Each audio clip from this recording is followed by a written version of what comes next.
Welcome to the call to order the planning board, Duxbury Planning Board meeting on September 22nd at 1 p.m. Welcome everybody. Thank you for joining. First up, we have a couple items. The first agenda item is administrative items. We've got minutes to review September 8th, and then anything from the planning board administrative wise. Since we just got the September 8th meeting minutes review, I suggest that we push this to the next meeting to review. So we're going to review them. Madam Chair, as point of order, do we want to pursuant to the acts? Yes. Yes. Since we do have one of our board members online, we will go ahead and have somebody read and see what you go ahead and take your pursuant to Chapter 2 of the Acts of 2023 and as amended as of March 28, 2025, this meeting will be conducted in person and as a courtesy via remote means in accordance with applicable law. Please note that while an option for remote attendance and or participation is being provided as a courtesy to the public and to board members, the meeting and hearing will not be suspended or terminated if technological problems interrupt the virtual broadcast unless required by law. Members of the public who wish to watch the meeting may do so by using the Zoom login information on the agenda. Viewers can visit https:/localscene.media/Duxbury/ for information about Duxbury programming, including streaming and watching replays on Duxbury YouTube. Okay, since we continue on, would it be all right with the group if we went ahead and reviewed the minutes next time? Yes. So do you need a motion for that, or we just? Okay. All right, agenda item 2, discussion with Lenore White, who is the chair of the Coastal Resiliency Task Force. She's going to talk with us about the proposed flood hazard areas overlay district zoning bylaw amendment. Thank you, Kristen. Thank you again, Lenore White. I am the chair with the Coastal Resiliency Task Force. I'm here tonight on their behalf to talk about some regulation changes that came to our attention actually as a result of a report that was prepared by the Woods Hole Group back in 2021. I think it was June of 2021. And it was a report of the vulnerability and some assessment of some of the structures in town. And in that report, in the appendix, there was some suggestions for some regulation updates, one of which was for the Conservation Commission. One of the suggestions was about revising the Conservation Commission regulations. And I've met with the Conservation Commission over that, and we're working on that. The other regulation that they looked at was your regulations. It was called the protective bylaw at that point, zoning bylaw, protective bylaw. And so they went through the current regulations and they made some proposed changes. At the same time, the Massachusetts came out with what was called a model floodplain bylaw. And they recommended that all communities in Massachusetts adopt some kind of a floodplain bylaw, and it had something to do with FEMA, whether or not, FEMA would provide money to the town or, so it was concurrent that the report from Woods Hole Group came out, and then the town updated their regulations to include this model bylaw. So was it the 2021 town meeting in May of 2021 town meeting looked at your regulations, deleted section 402 in its entirety, and replaced it with this model bylaw. So that's the good news. The bad news, if you want, was that some things that were in the old regulations didn't make it because the whole thing was taken out in its entirety and replaced with the new model. So I've worked with Emily on some of these additional suggestions that Woods Hole Group made, and they're really very short. One was definitions. The Woods Hole Group suggested that we revise the definition of flood zones. Instead of just calling them by the federal code of regulations, it actually provided a definition for the A zone, the AO zone, the V zone. And so I think Emily has taken your regulations and added those new definitions in there. The other change that I noted was that there were certain prohibitions that were listed in section 402, and some of them came into the new one, but some did not. The ones that did not included prohibitions on public wells in A zones and AO zones. wastewater disposal, septic tanks, or leaching areas prohibited in A zones, VE zones, and certain new construction and new additions. So again, Emily took that language and incorporated it into the bylaw. So for all intents and purposes, the town has come up to date with this model floodplain bylaw that was done in 2021. And then these additional suggestions that with Woods Hole Group may be something that you want to consider. And of course, because it's a bylaw, you have to go before town meeting to amend the bylaw. So, it's a simple review on my part. I'm not an attorney. I don't want to make claim that, any of these changes that are recommended, have been reviewed by an attorney. These came out of the Woods Hole Group report. And like I said, as part of the Coastal Resiliency Task Force, we're looking for ways to improve the town's face for coastal resiliency and their reaction to sea level rise and other climate related changes. Madam Chair, can I ask a question? Sure. My experience with our existing flood hazard overlay district is that it doesn't comport with the actual flood hazards in our town. Oh.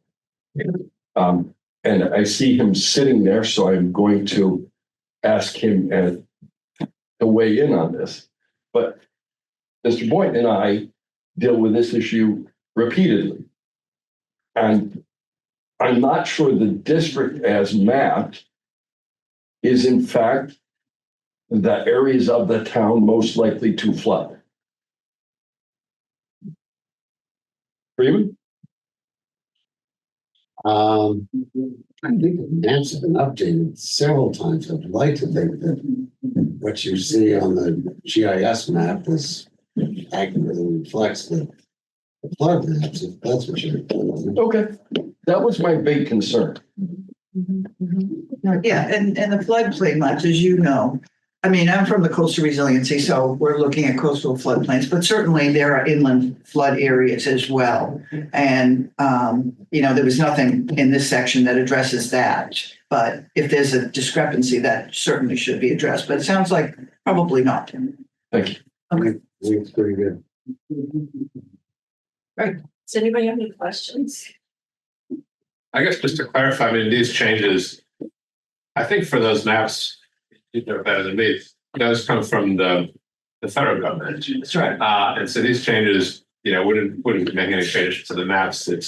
It's more about kind of how the data of the maps is applied or what the rules are, depending on what zone you're in. Of course, you look to the map for the zone, and then this kind of tells you what's about it, not about it. Okay. Yeah. And I want to say the town hired Woods Hole Group because they came down from the feds, the changes, and Woods Hole Group looked at, I think, Marshfield, Duxbury, maybe Plymouth, and they went back and forth with FEMA to revise some of the recommendations that came out of FEMA. And it's my understanding those were resolved. And the maps now are effective as of 2020. I think that was the latest revision. 2021. 2021. Okay. So I think you're in good shape, at least for coastal resiliency issues. Just a second, Matt, did you know that Amy has had a chance to look at this town council? Not to the best of my knowledge, unless it was for, yeah. I think it's the kind of thing where, of course, Amy's got the legal knowledge. Lenore has the kind of should I say, the engineering, the wetland science knowledge. And I guess we kind of benefit from Lenore, in a sense, doing this work for the town for free. Is that a fair? So thank you. Thank you. And Happy to do it. that's a good thing. And it seems as though, it seems like our rules are already in pretty good shape, but it seems like what Lenore is suggesting will sort of solve a few loopholes, or just maybe solve a few things that got lost in the shuffle last time. Right. So I think it seems like it would be an improvement. Obviously, I don't have the expertise to evaluate them, but I think we're lucky we have somebody who does.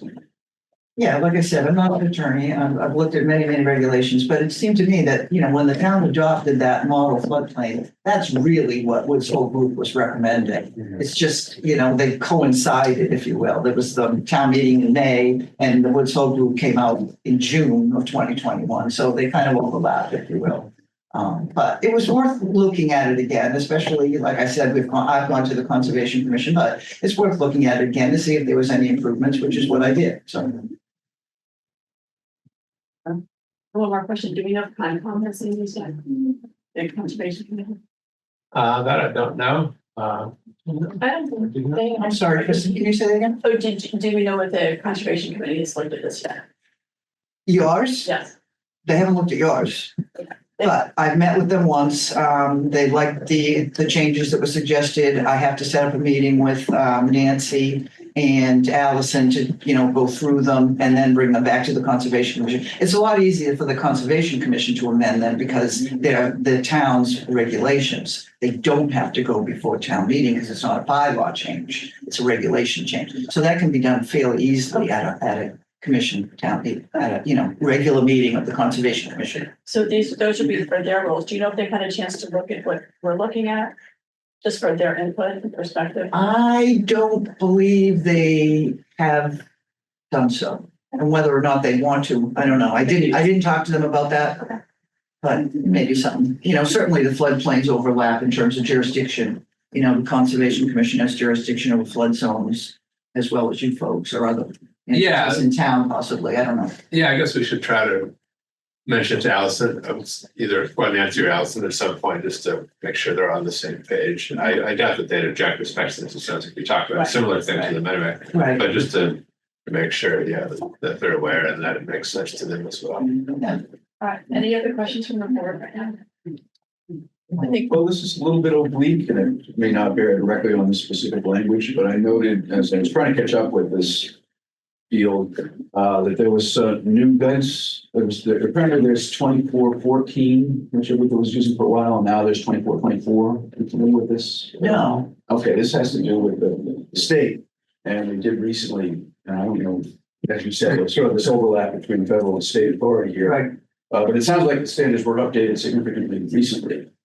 So I didn't know if you guys were aware of anything that might be percolating out, coming down the pipe in relation to those updated standards. Well, the state has had a number of new initiatives for resiliency, coastal resiliency. I focused on the coastal part. I didn't focus on any floodplain changes. Yeah, but those floodplain maps are really the dictate where, you're either in or out, so. Well, I guess it does lead me to a question, because the thing I was trying to understand is there was mention in the language you were adding for prohibition of certain building classes, class 3, class 4. Yeah. Like that. So I was trying to look that up, and that's where it's defined, is in the 14 and 2422 standards. Yeah, So they were updated. okay. As far as I Okay, know, I'll look at in the that. limited time I had. So. Yeah. I really didn't understand that paragraph, new construction of flood design class 3 and 4 buildings. Yeah. I assume the building inspector was familiar with that and would maybe weigh in on it. Yeah, well, that's why I found out flood design class is defined in that standards document, which is, of course, outside of any bylaw, it's its own freestanding thing, so. Lovely. That's kind of where some of this is coming from. Yeah, well, it was part of the, that model bylaw, so it's interesting to hear that now has been updated. I wonder what the changes that happened. I'll check that out. Thank you. Thank you. Any other questions for Lenore? I think we had one question from the audience. It was the same thing. Oh, okay. All right, thank you. All right, so next steps would be, Lenore, do you think that there's a reason to go back and look at if it makes sense? Yeah, I'll look at that. Can we do that? Yeah, see if I can find it. Yeah, it's just one of those things where if we know we're gonna have to revise it, I hate to have the vote Right, revise it and then come back right. next time, maybe, Right. oh, lose again, Right, let me see if I can find it. Do you remember where you found those? It was the design authority for the floodplain standards. Okay, Yeah, that's. I wonder if the building inspector too might have some more information about that. Seems like something that feeds into regulation, so it might not actually appear at the enforcement stage yet. Yeah, well, that's true too. Yeah, if it was just a suggestion. Yeah. All right, I'll look at that. But in the meantime, I think, the consideration you folks would be charged with is thinking about whether or not you want to bring this to town meeting at a later date. All right, thank you so much, Lenore. Appreciate your time. I think maybe next steps would be to hear back from you if you want to check back with us the next month or two and let us know if you find anything. Yeah, And then in the meantime, Matt and Emily, what do you think about, would it make sense just to have Allison and Nancy take a look at it, see if there's anything that they think we might need to think about or anything that, any changes, any edits? And then would it make sense to have Jim take a look at this at this point too? And Kristen. Yep. I think it would be great once we resolved whether there's some new regulation that affects everything, to get it to town council. Oh, yes, that was the third, yes, exactly. I had three in my head, I couldn't think of town council too. yeah, good I think idea. it was Lenore. Okay, thank you. Yeah. That'd be great. Thanks so much, Lenore. Okay, I appreciate all the work that you've been doing. Yeah. And relationship with the task force too. Always something. Yeah, thanks for coming. All right, you're welcome. Good night. Thank you. Next up on the list is a discussion with the local historic district commission for regarding a proposed addition to Powder Point district. Leather. Good evening, I'm Pam Campbell Smith, chairperson for that. We have one property, it would be expanding the Powder Point district. It's 339 Powder Point. It's the Critchett House. And a lot of you might be familiar with it. It's Queen Anne Cottage. And recently it was lowered. No, I'm driving to the beach, across the bridge, but it would be on your right-hand side. And this house was raised. They put in a new foundation and lowered it 18 inches. Do you remember this house? Do you have a photograph there with you in the packet? It's just a second. Okay. So it's been volunteered by the owners, the Kelleher family.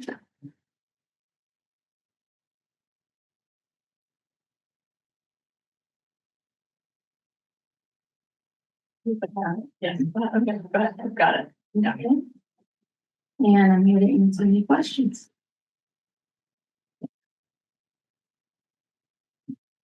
So I'm happy to weigh in here briefly. I know that the manner in which we have largely done this has been on a property by property basis. And this is at least I take it, this is a voluntary restriction that the current landowners are willing to put on their property on a going forward basis to preserve the historic nature of the house. To preserve the elevation that is seen from a public byway. They can do whatever they want on the other three sides and interior. Okay, so it's really kind of, that's interesting.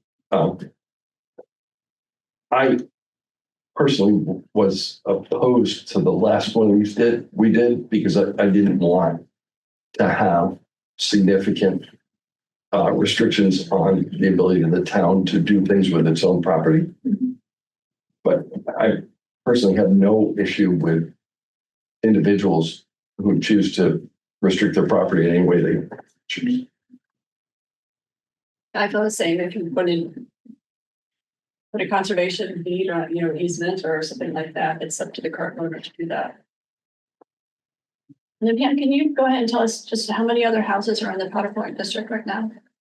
There's one other, used to be the Boses, also on Powder Point. And then the King Caesar house is on the other side. Do you have any other questions? I do, Madam Chair. So for you, I guess my question is, the presenter mentioned that there's some work going on with the house right now, or there was, has that been completed? Yeah, it was completed a year ago. It was completed, okay. Is there any other work anticipated here in relation to this? No. Okay, then that doesn't answer my other question. Thank you. Anyone else? My only question is, what do you need from us? Next steps. Your blessings. Yeah, If you could move, go ahead. I was gonna say, yeah, I guess procedurally, it's not within, or to the best of my knowledge, it doesn't involve the planning board. I guess you folks will kind of bring it to town meeting as a warrant article. But it's certainly helpful if the planning board is sort of supportive and on board with it, broadly speaking. So I think that we brought this here because we had a meeting in June And the meeting in June, the subject was spot zoning. And we asked for the meeting in June because we were upset with town meeting in March. And at town meeting, our article was approved by every town board. And then there was discussion at town meeting, and it was brought up that they thought it was spot zoning. And so it was persuasive enough that those there voted against it.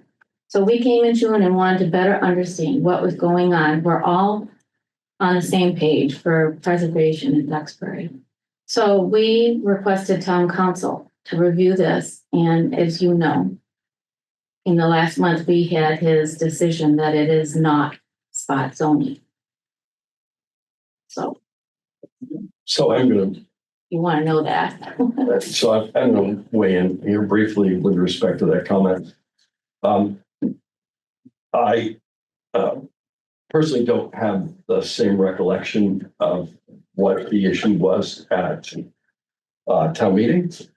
I know the issue that I raised was that we were taking an individual property that is owned and controlled by the town of Duxbury and putting a war memorial, which we were going to put into a district that restricted the town of Duxbury on an ongoing basis from making significant exterior changes.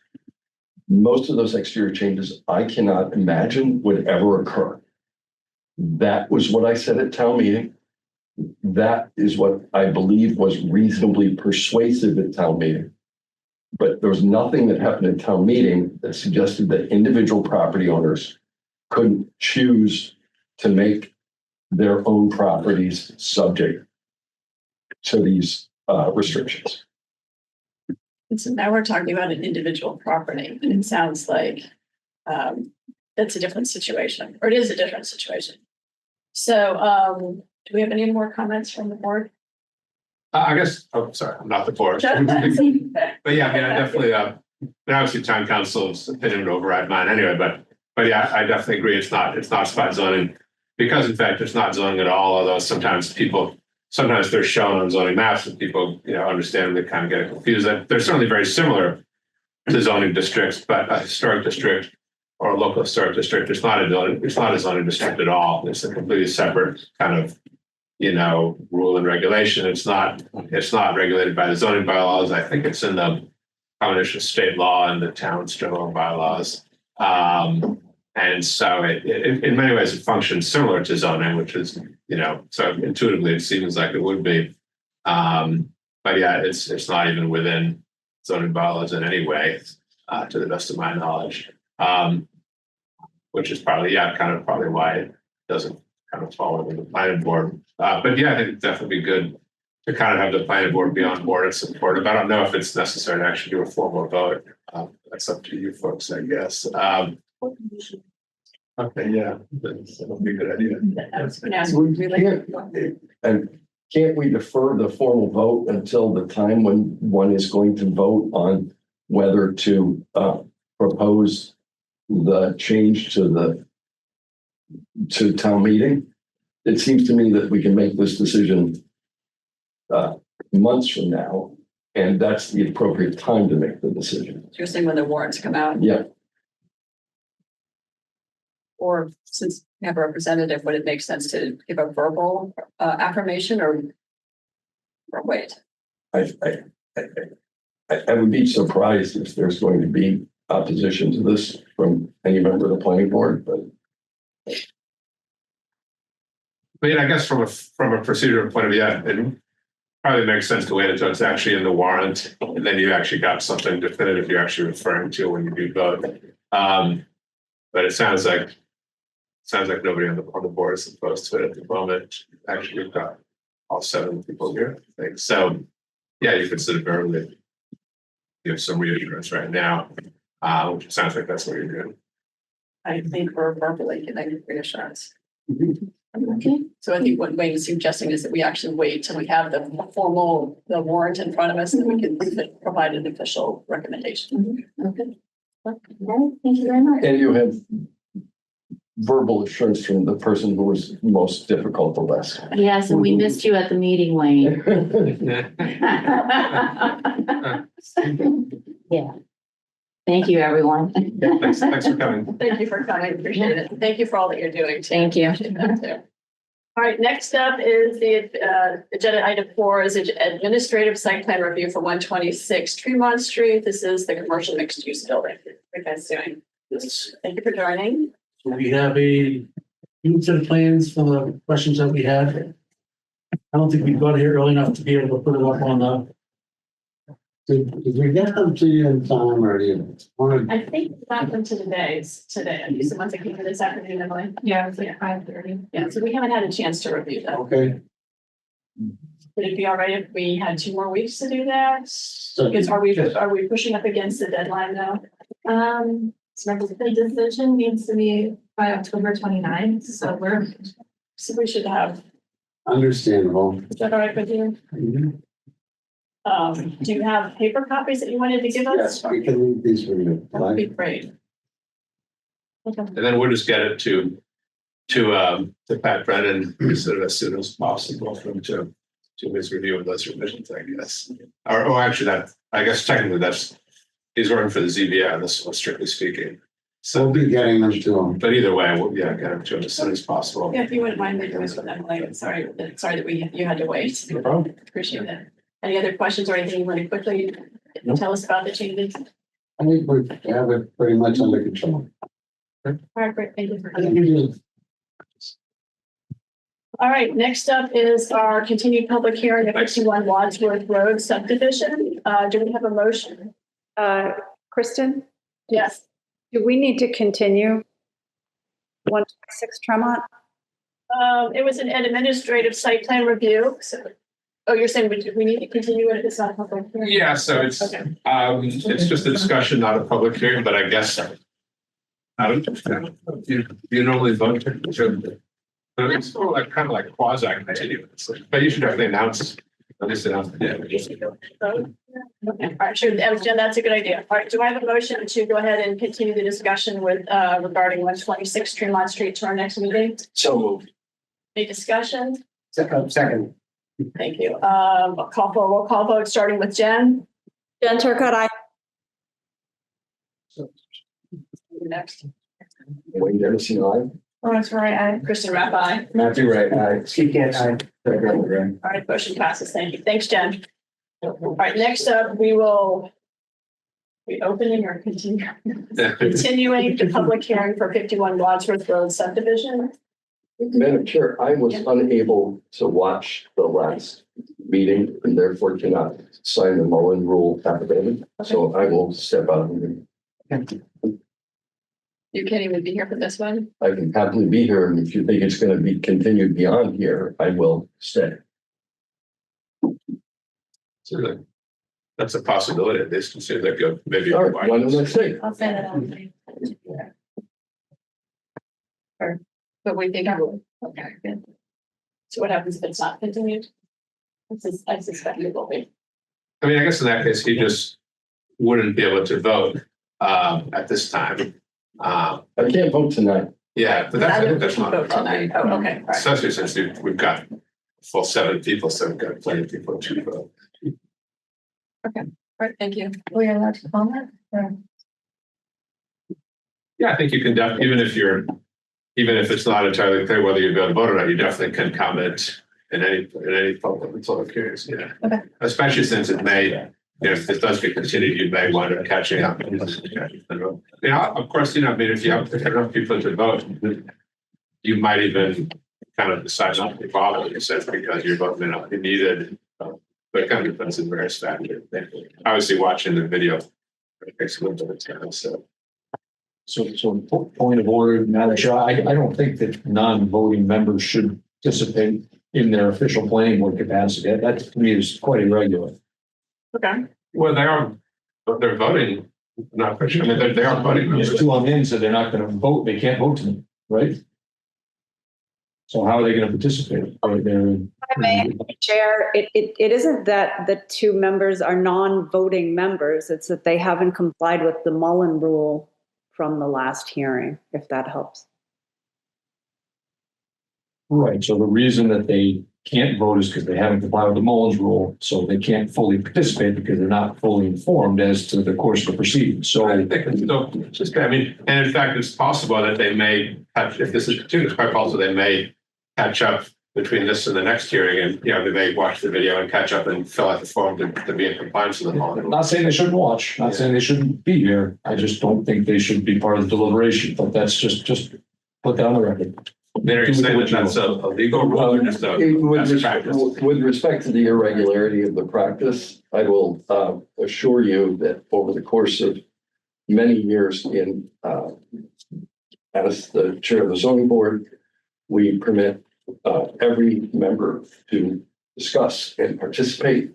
It is the practice of the zoning board of appeals to permit every member to discuss and participate, irrespective of whether they will ultimately vote, largely because it turns out that the input of some of the people who don't ultimately vote is of great utility to those who do.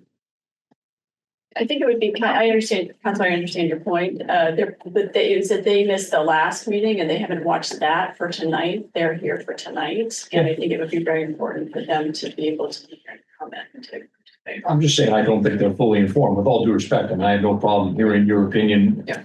If you have a basis for that opinion, that's all. Again, it's your hearing. Just, you know how I feel. Appreciate that. All right, so we'll continue the public hearing. I want to thank everybody for both on the board and from the team here and for the neighbors who came out and met us at the, allowed us to have a walkthrough of the site at 51 Wadsworth Road on Saturday. That was super helpful. I don't know about anything else, but it was very informative. It's a beautiful site and I really appreciate the opportunity. It's a beautiful neighborhood. I really appreciate that opportunity. Why don't we open up with the team? Do you have anything that you would like to share? There's some discussion that's going on. Is there anything new that you'd like to share with us?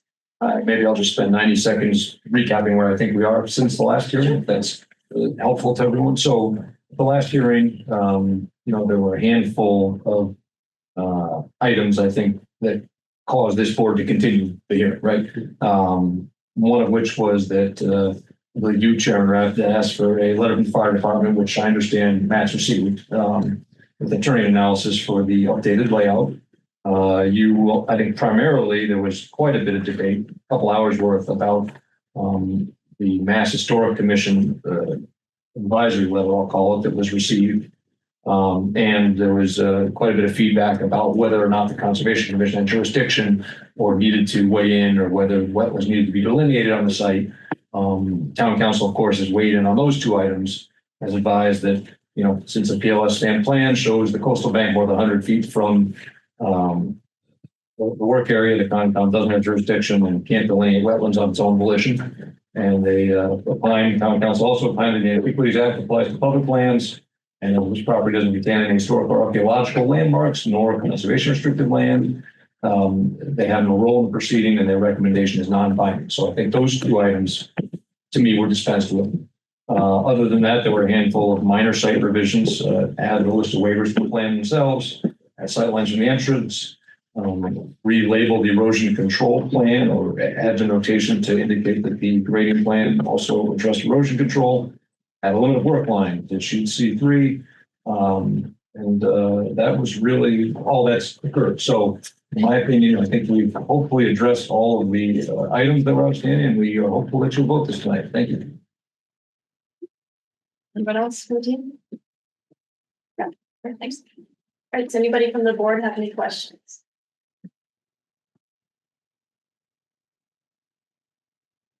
And there's no.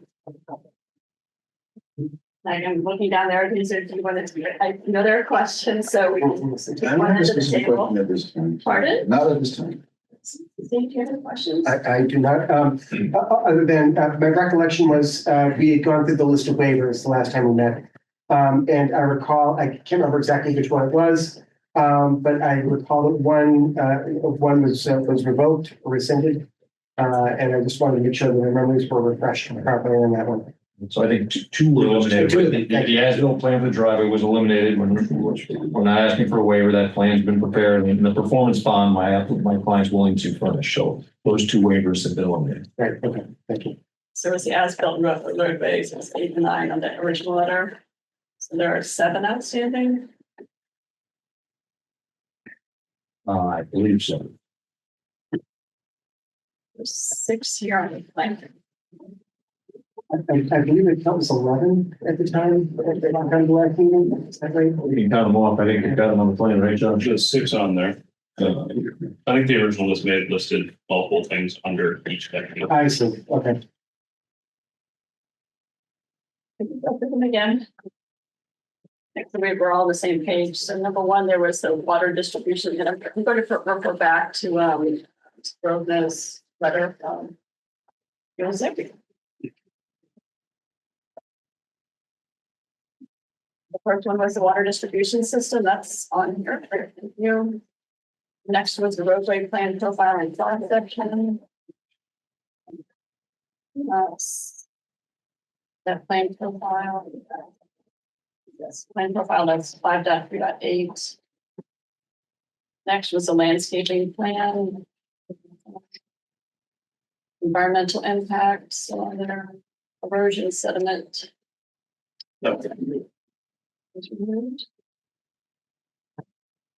That because the silk stocking went on. Yeah, it was down in the notes related to erosion controls are on C. C, I'm sorry, submitting C. C break.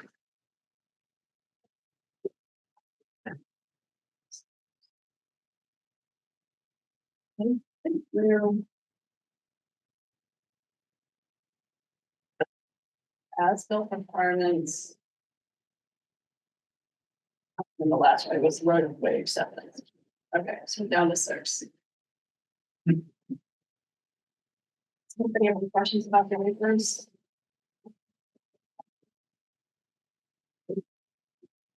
I did, after having gone to the site, I do have a question about the environmental impact.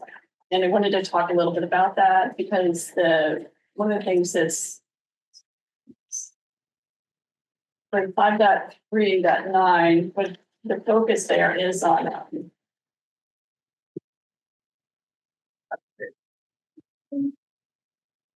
is that we want to it focuses on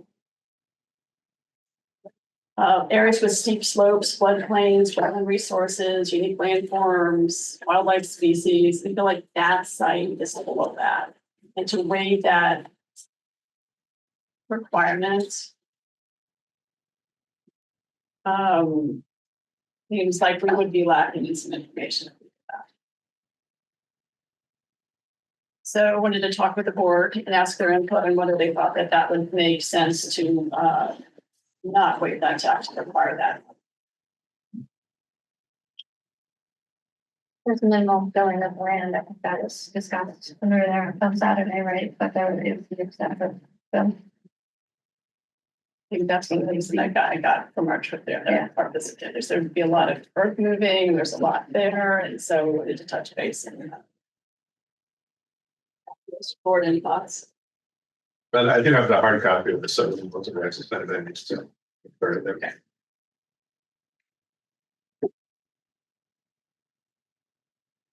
James, I think when you look at the plan and let's just say the grouping of the waivers, especially the 80-foot diameter circle, you look at the length of the single common driveway coming in and the hammerhead off to the left and right respectively for each of the 2 lots.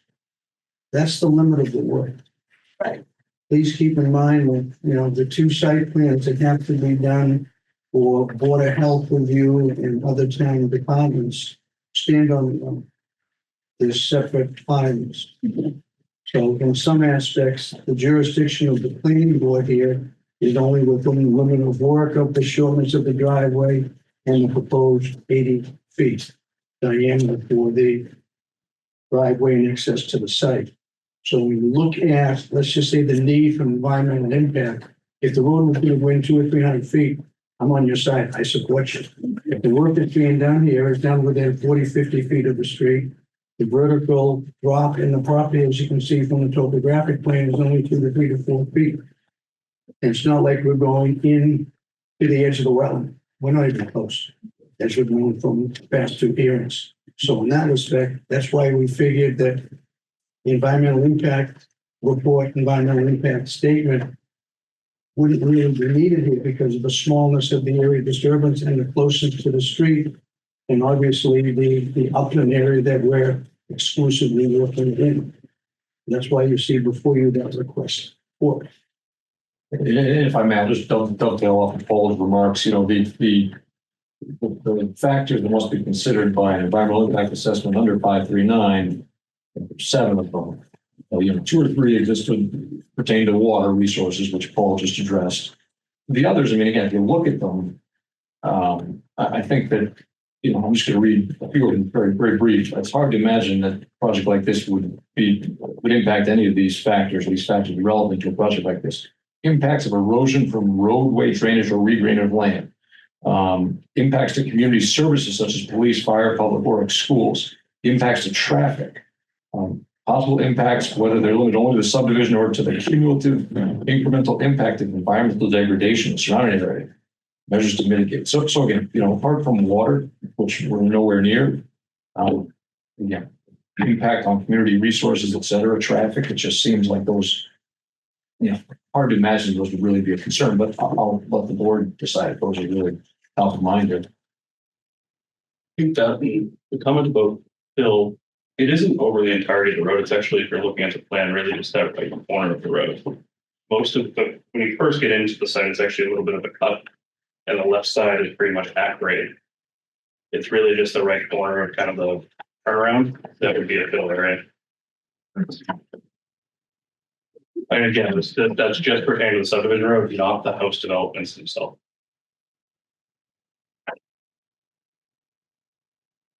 Anybody else? One way or the other. Well, it's, temporary a little bit, the thing you seem to be struggling with is that the subdivision control law and the subdivision rules and regulations are obviously designed around subdivisions. Half a dozen homes and up is really a subdivision. You're in this onesies twosies space. It's the subdivision law doesn't serve us well, right? And I think this just highlights that. Little tiny road, but we have reasons for these studies to be done when the subdivision occurs. And I have to say that it makes me a little uncomfortable as we go through these proceedings, whenever we get to discussions about impacts and grades and fill and the concerns. I see that, I think on the part of the residents and on my part, my sense of risk is heightened. That's because I don't have the experience that you do. But I maybe amplify the potential negatives. Whereas what I'm hearing from you guys is a lot of minimization. Oh, it won't be very much. It really isn't any. It's just over here. So it's hard to reason about. When thinking that one side is over here and the other side is over here, I want to be able to connect these dots. So I appreciate your pointing out the limitation of scope of work to just the way you've indicated on the plans. Obviously that. There is, I think, fill outside of that work area in order to be able to construct the way. So right away, we're kind of not, it doesn't really help us that much with the 2-lot subdivision, but it causes me to reason that we should be adding some of these cautions here, because once the subdivision is approved, you just have building permits and standard permitting. So there are, as far as I know, there are no environmental impact statements for a standard building permit. Yeah, actually, I guess if I could jump on that, if you don't mind. My understanding is that with any sort of these subdivision plans for any subdivision, once it's approved, then of course the cul-de-sac road has to be built and infrastructure, but the building permits would just be issued sort of as though it was just an empty lot, as would be the case for virtually any sort of empty lot in town. The building commissioner checks for frontage and all those things. And also I guess more to the point here, and correct me if I'm wrong, because you know more about this than I do, but what's shown on the drawings, what's shown for the most part, what's shown on the drawings is what's actually being proposed, and it's precise and it's kind of legally binding. This is what we're proposing in terms of the roads and division of the land of the property and so forth. But the position of the actual proposed position of the actual house footprints is sort of, it's kind of maybe probable, would be fair to say, but it's still like speculative in the sense that once it's approved, they could put the houses in a different location, provided it meets zoning bylaws and zoning code and so forth. Now, in this case, obviously, from a common sense standpoint, it seems, highly probable that those houses are going to be, more or less where they're being shown, because it'd be kind of crazy, it'd be kind of absurd to push them further back, because then you'd have to go through Concom and you'd have to do a huge amount of filling and all this kind of awkwardness and stuff. But still, in theory, they'd have the right to do so. If for some reason they felt the front yard should be bigger, if there's some other compelling reason. I guess that's just something to be aware of. I've got one more thing to say, but maybe I should wait a little bit. I'm not sure. It relates to another waiver being requested. So I don't know if I should put it in now or wait a little bit. Maybe we'll stick with this one. I don't know. Just to, if I could just interject, I think that, Matt makes a good point that if we're concerned about environmental impact, we'd predominantly be concerned typically if it were adjacent to a wetland or a buffer area, right? So if the houses were to be sited further back, then the Conservation Commission picks up basically all of these concerns, right? Any impact to, environmental wetland resource issues, right? So I think that's kind of built-in protection. I think there's a reason why you wouldn't typically see an environmental impact statement for two lots that are high and dry. It's really unlikely that they would have a wetland impact, kind of for the obvious reason. And again, I also think, as Patty pointed out, it's kind of silly with a two lot subdivision to think about straining community resources, traffic, things like that. So, I mean, we're not trying to duck this. We really thought it was just kind of a check the box type thing that didn't apply to this project. That's why we didn't submit it at first, So again, we'd love to not confront this at our third public hearing, but again, when really nothing's changed, I don't think, in terms of what we proposed. But did you have something to say, Eric? Yeah, and I think Tag touched on it, and Matt, reiterated it. And I also think, Kristen, your interest was piqued by this when we talk about Lot B, which would require some filling. If we were doing that analysis and that was part of the planning board's jurisdiction, it would be at this point, as Matt's pointing out, hypothetical, right? Because that footprint of that house is speculative at this point. We don't know, is it, a footprint that's 1,800 square feet or is it 1,200 square feet? So to do, a real technical analysis of what's going on that lot would be a subjective assessment. I wasn't trying to imply that they should or shouldn't. I wasn't trying to argue in for or against that. Well, no, and I think it was just a great discussion point to talk about. And I think, Kristen, that maybe where we had talked about Phil. And, through this process, we've walked that line of talking about, what's going on in the right of way. And then now we've added houses onto it. So now we're talking about the houses, and that's something to talk about. But that's a variable item. What's going on in the right of way is a finite item, right? So it's going to be constructed to these standards with this type of engineering. And I think that's why Josh kind of minimized what that environmental impact would be with that small square footage of disturbance. And, there is a whole other set of items that, through the building permit process, you need to be compliant with, whether it's Title V, conservation, and, stabilization through the building code of the sites. And that'll be directly related to how those houses are designed. I appreciate that clarification. But I think it's normal things to ask about it, but I think talking through it, I think Tag maybe summed it up the best. Pat, do you have anything you would like to weigh in on? Any thoughts there on this particular waiver? Not really. Okay. That's completely up to the board. Okay. No, I think we need to read the rules and regs, these and read what the finite amount of work is. I think we get down a rabbit hole when we start to speculate where the house is going to be located. So I think if we look at the vacuum of what is going to happen right away, Yeah. I don't think environmental, I think the waiver is appropriate.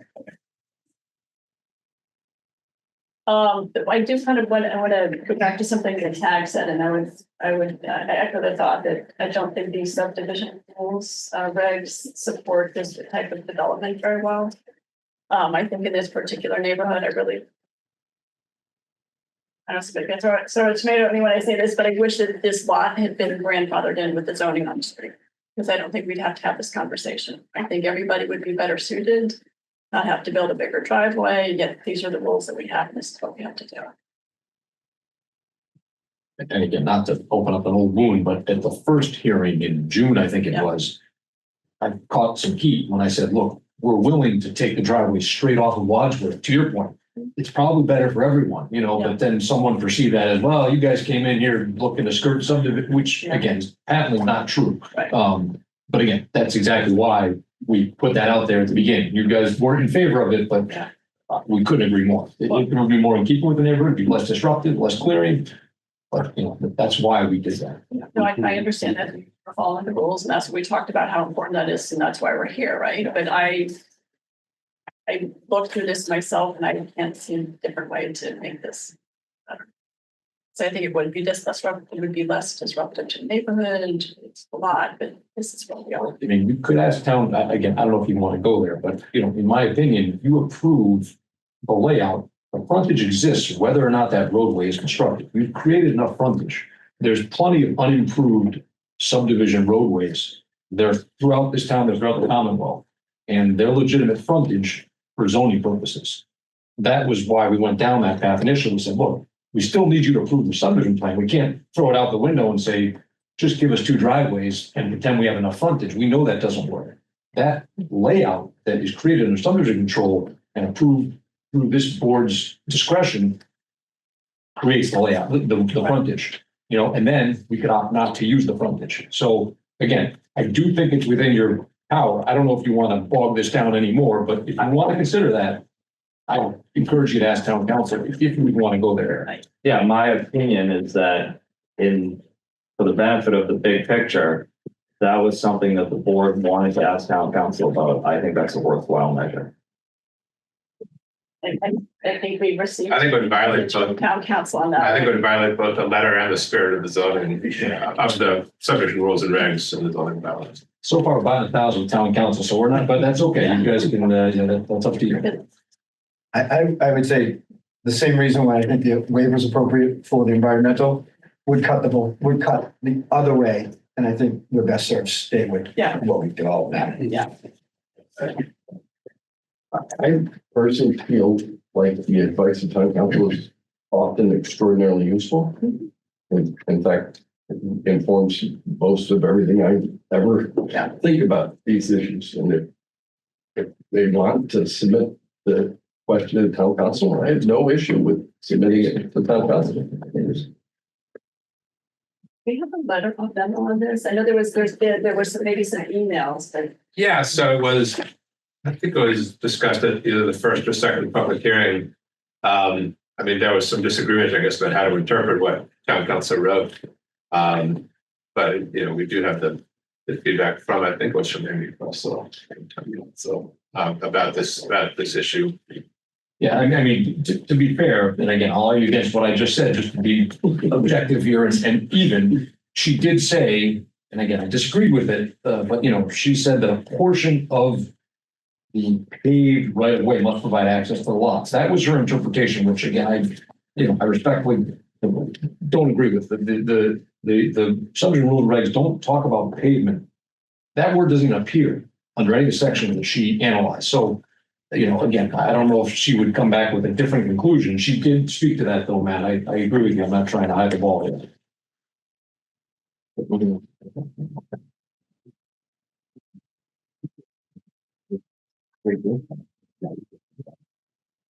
Yeah, I mean, right, the difference between that being and another two. Yeah, I mean, I guess we know that would be something specific, maybe she wouldn't. Yeah.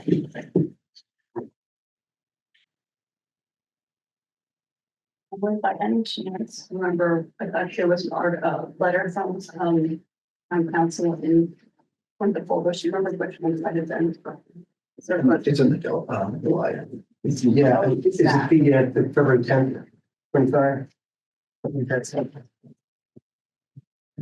We email in. Email about this section. Okay. Everybody. Yeah, go ahead. We're a couple. Right, but it's you're saying, I guess that's what February 10th.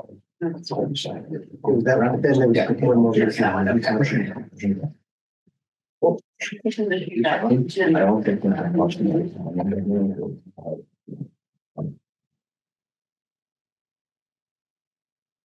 Think of those training, say that the board is on the plan. If they're able to improve it. It's. From February. That's not. Any question?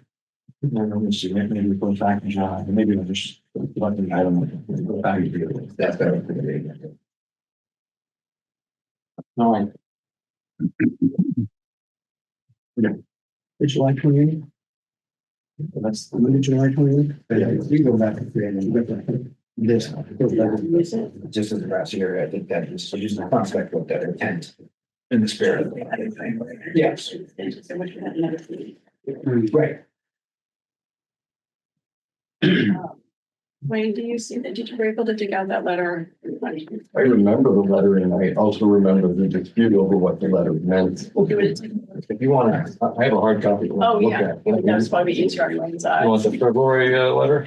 I think that's the one. Yeah, February 10th. You gotta read backwards. But I think there are also emails on, It's an email thread. yeah, like July 17th and July. That's the whole enchilada, man. It goes from February to July.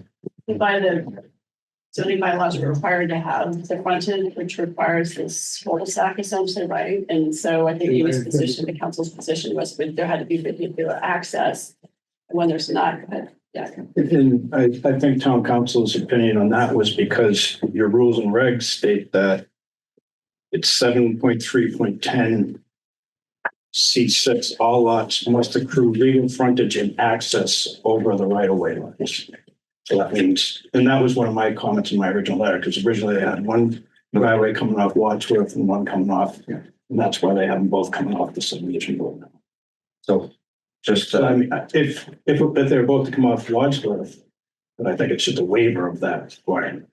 If I think then, I think would be what we potentially be talking about, but to Matt's point, I don't know if we want to mess with nothing that, but I think one of the issues is that the building inspectors run into some issues. When we've had that, because technically that's right of way within the town, and then if it's grass or something else, then responsible for that. Well, no, because remember, it's not a town way, it's a private way. Okay. It's an HOAs. And again, when it says lots must accrue legal frontage and access over the right of way lines, I think that's the opposite. They do have frontage. That's the whole point of subdivision control, right? And access, unless access is obstructed, they have it. This isn't talking about pavement, right? That, and again, I think I like Amy, she's sharp. I'm not disparaging her, but again, I think she was fixated on, okay, are you paved across that lot line? But that's not what constitutes access. If the building commissioner says, does that lot have access to a way? They're looking to see if it borders without some intervening lot line or physical obstruction, right? So again, I think that this was just a tortured interpretation where it was, okay, is your driveway crossing that right of way line? Which I don't think is what the words on the paper say. I'm going to just weigh in briefly. I thought you made a really interesting argument, and quite frankly, my view on it is if people want to go down this path, I would just ask Amy how she'd respond to it. It makes sense just to go with this. Well, if the applicant wants to go forward and try to get this thing down to a single driveway, and because it's more sensible, there seems to be some disagreement as to what Amy's email read, which I just read it again. Then I'd just give her an opportunity to respond. I think the applicant was actually suggesting two separate driveways off of Wadsworth and not using that. Okay. We still need to create, we still need to approve subdivision plan to make sure that they pick up that extra 40 feet of frontage, we would just ask that the egress not be via that layout. But Pat's comment was that's a waiver, Right, right? So. Yeah, it would be a waiver to not construct the way. right. Now, Wade, I know that you've expressed some concerns about these paper streets, and so. I have, and I don't, and that's why I'd be very interested in seeing what Amy has to say, but frankly, I wouldn't have suggested it had the applicant not raised it.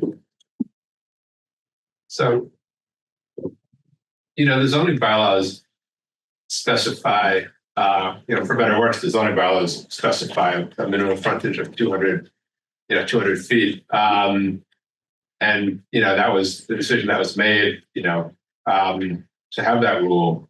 It kind of makes some mockery, in my view, it completely makes a mockery of the rule to kind of create these things where they're not even building the cul-de-sac road. It's just this paper street, which could, in theory, that would allow you to do all sorts of contortions where, somebody who only has 30 feet of frontage could create some weird contorted thing that goes back, which creates lots of frontage to allow it. It just seems like it violates both the letter and the spirit of the rules and regs and the zoning bylaws. And it just kind of, the whole point of having the rule for 200 feet is that that's how much frontage you need. And to sort of get around it in this convoluted way, makes that rule meaningless, which I think we definitely don't want to do. I mean, there's a reason why they just, whether you like it or not. Obviously some other towns have smaller frontage requirements. I think in Pembroke it's 150 feet, but whether you like it or not, that's the rule. And it really kind of, to me, would make a complete mockery of the rules to allow that kind of a scheme, that kind of a rationale. But that's why we have a board, right? So the board can exercise discretion to make this the best project for its everything, right? You have the latitude to say no. Do exactly what to the letter of the sub. You could require 2-foot granite curbs, right? I mean, there's a lot of things you could do. But again, I think that's why we don't have a robot administering or a qualified director just saying this is what you have to do, or just read. That's why we have boards. So again, I'm not coaching one or the other. Frankly, personally, I wouldn't mind wrapping this up. But but again, if that's something you guys think is worthwhile and Eric does, then then I think it's a better project. I think everyone would agree with that. I think neighbors would too. I want to speak to what Matt said, because my immediate reaction to this was exactly what he said. My immediate reaction to it was, you have to be kidding. But if our subdivision regulations permit a subdivision under these circumstances, then people are permitted to come and ask for those. And frankly, it's not discretionary except for the waivers. So whether it's within the intent of the bylaw or the spirit of the bylaw, I'm less concerned about, as long as it's lawful. And I don't want to be in a position where we are depriving people of lawful rights to develop their own real property, irrespective of whether I think it's a good idea. My sense of it is that maybe we ought to look at the subdivision regulations, right? Maybe this is the one that tips the balance towards we've got to do something different. But these are the rules that apply. And I'll tell you, I had a visceral negative reaction to this, and that's not a surprise to anybody in this room. But if it comports with the law, then my sense is then what you're talking about is waivers.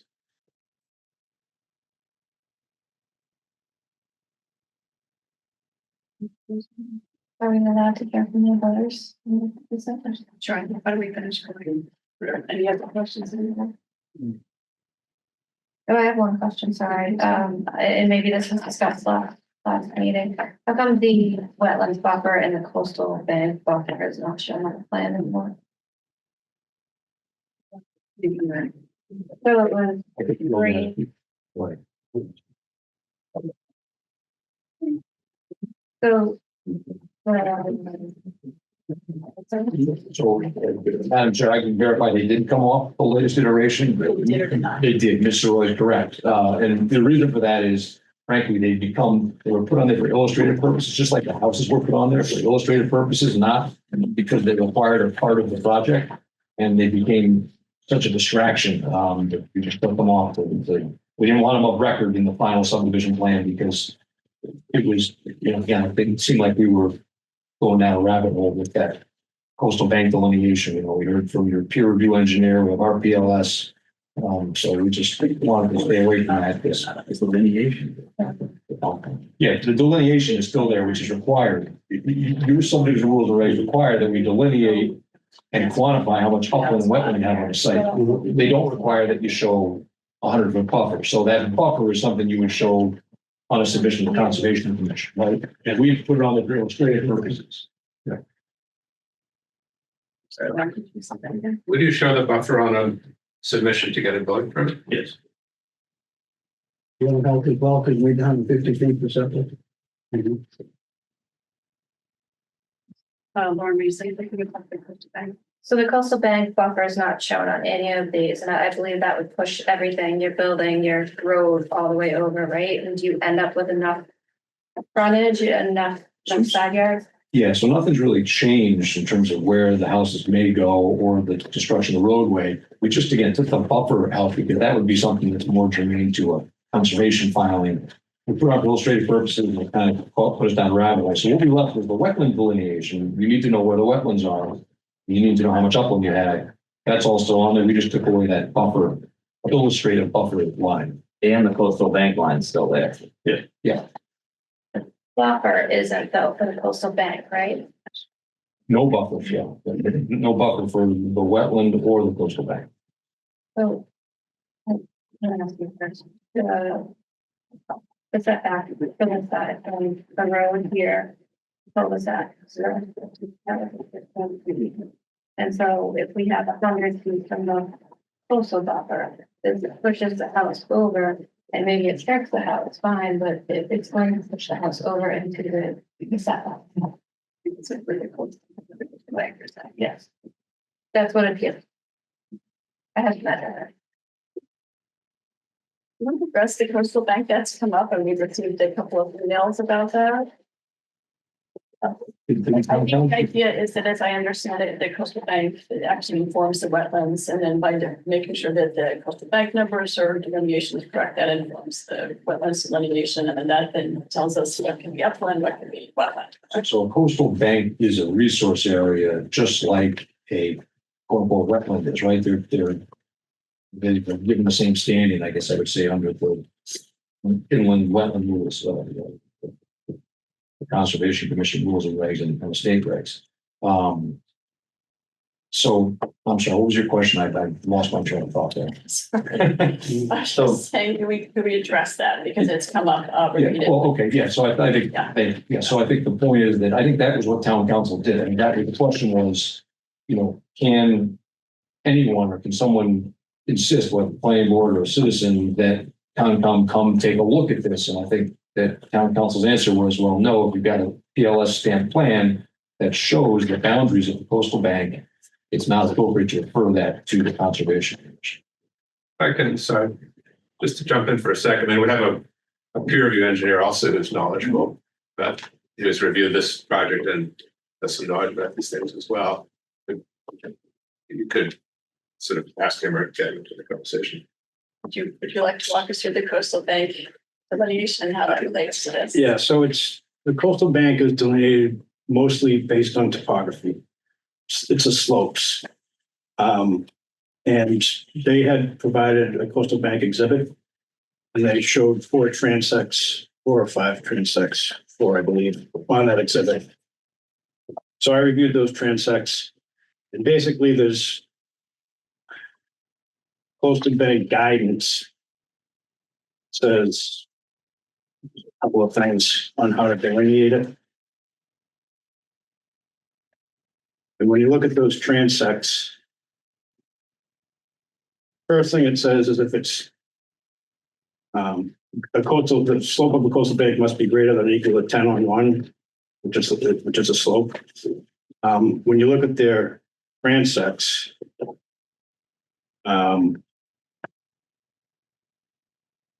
that they have those, the 10-on-1 or whatever the grade is listed there. So in the areas where it's greater than 10-on-1, the other delineator is a 4-on-1 slope. And it says for a coastal bank with a slope greater than or equal to 4-on-1, the top of that coastal bank is at the point above the 100-year flood elevation where the slope becomes less than 4-on-1. So that's where it would be. Less means, it's a 6-on-1 or a 5. It's less steep. 4-on-1 is steeper than 10-on-1. So like if you look at if you have that plan in front of you, if you look at transect C, they have a 7.28-on-1, then they have a 3.2-on-1, and then it changes to a 10.2-on-1. So at that location where it changes from the 3.2 to the 10.2, that's where the coastal bank is, because that's where it changes from 4-on-1 or steeper to less than 4-on-1. So that's where that coastal bank line goes, and that's where they have it on the plan. Similarly, on the transect C, they have a 5.38-on-1 that then goes to a 4.201, 2-on-1. In this instance, it's 5.38. Yeah. Because it's less than 4-on-1, it's at that intersection between those two, because it goes to a 4.2-on-1. On the transects up above, so transect B, first of all, they're both less than 10-on-1, so there really isn't a coastal bank there, but they put it at the 100-year flood elevation, because that's another indicator of the coastal bank. So they did it correctly there. And then on transect A, same thing. They put it at the 100-year flood elevation because they have so much. They had 88 and 66. They had 150 feet or 140 feet of less than 10-on-1. So there's technically no coastal bank right there. And then they get up above the 100-year flood. Once you're up above that, if you're a 10-on-1 going out to that, then there's no coastal bank there. So they did delineate. I know that's probably, you have no idea what I just said. It's okay. But they did delineate it correctly at the 4 transects that they put on the plan. And then getting back to the question about the buffer, based on the line that they have on the plan, that's not within 100 feet of any of their proposed work. If you measure from that line out 100 feet, it doesn't come into, even where they show the proposed grading in that other lot, it doesn't come out that far. So they're outside of that 100-foot buffer, even with the lot development there. But Matt's question, I think, is the one that's also germane there. I think they're gonna have to delineate all this stuff to get it built into. Whether you're gonna have to move the house, you're not gonna get you're either gonna have to go to the compound or you're gonna have to move the house in a way that complies in order to get a building permit. And septic and everything else, right? It's all,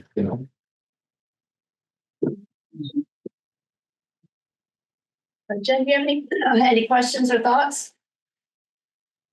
No, all the thoughts that I had have been covered here and at the last meeting, really. I mean, it's been a lot of detail and a lot of items discussed. Thank you, Jen. I'll go ahead and open it up to the others. All right. Is there anybody in the audience who would like to share any this?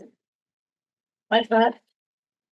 Mike Cal, 1 Arrowhead Road. Again, I'm a Board of Health member here representing myself. As an adjacent butter to the proposed property. I had a question. Is approving the subdivision plan, does that include approving the lot sizes that are shown on the plan? Is that what you're doing? If you approve this plan, are you approving the lot size is shown on the plan being above that 40,000 square foot threshold? That's my question. Yes. Yes. Yes. Okay. So that 40,000 square foot threshold pertains to upland square footage, correct? Yes. So upland is defined as upland of the wetland line, the flag wetland line. Correct? Yes, I believe so. And upland of the coastal bank line as well. So it's got to be outside the coastal bank line and outside landward of the wetland line. Oh, well, the wetlands can be in a lot. Right, so the lot's divided up, between upland area, wetland area. The wetland area doesn't count towards the buildable area of 40,000 square foot minimum, Right. right? Okay, so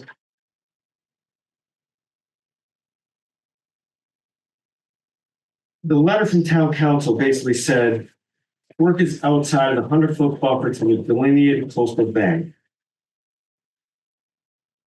Correct? I read that off That's what Amy the said. letter, yes. Okay. So if the 100-foot buffer from the delineated coastal bank is not shown on the plan, does that mean that she did that calculation herself? So Yes. She may have been looking at the previous version of the plans. I can weigh in here. I think I could, if I may, I think I understand what Mike's saying. I think that Mike is positing that your wetland area on a lot includes a buffer to the resource area, which it doesn't. Does that make sense? But I think what Mike's concerned about is that the line is actual and true. No, but I think what he's saying is if you took 100 feet off of the wetland areas, would you not have 41,000 square feet of upland? I think that's is that not what you're asking? Yeah. No, so I know that Through the board. Yeah, if you want to, yeah, Sorry. that's right. Would you mind clarifying? Can you bring us to where you're trying to go? I guess my point is that that's one of my points is that the 100-foot buffer to the coastal bank line was never shown on the plans and is not shown on the current plan. It wasn't actually shown on the plan that was sent to town council. So I don't think they're properly informed when they're answering these questions. If you look at their response and the email that they received from Matthew, like there's a disconnect here. And Which letter, which, you mind referencing which letter from the town council? the one that regarding the coastal bank line, the last.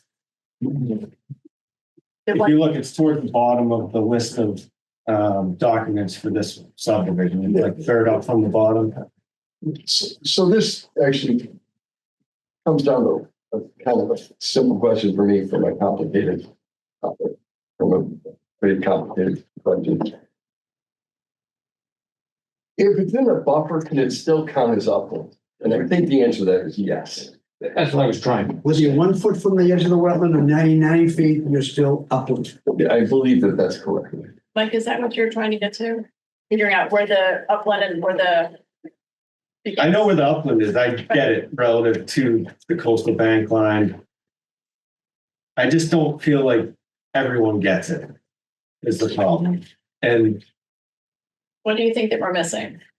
I think we're missing one, the 100-foot buffer line from the coastal bank line. We're missing the top of coastal bank line on the plans. We can't calculate the top of coastal bank line from the plans where it levels out from a 4-to-1 slope, as Patrick was talking about, because there are no contours on the plan showing where it levels out past the top of the coastal bank lines that are shown. He's talking about the butter's property to the.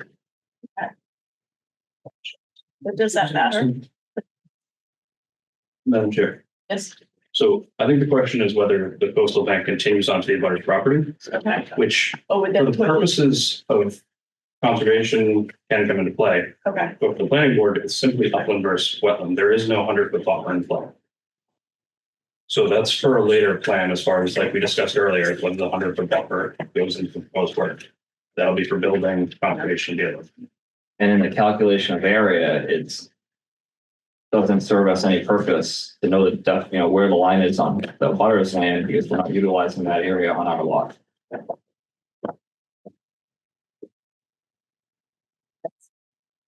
I think my second problem, which kind of gets down to the planning board's approval, is whether that coastal bank line, which you're basing your decision on, is correct. You know, you've heard from Patrick that he believes it's correct.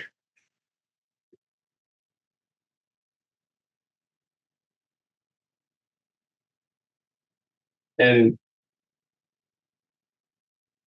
again, I do this for a living. I've done coastal bank delineations dozens of times, and I wrote a 3-page letter on this. I just,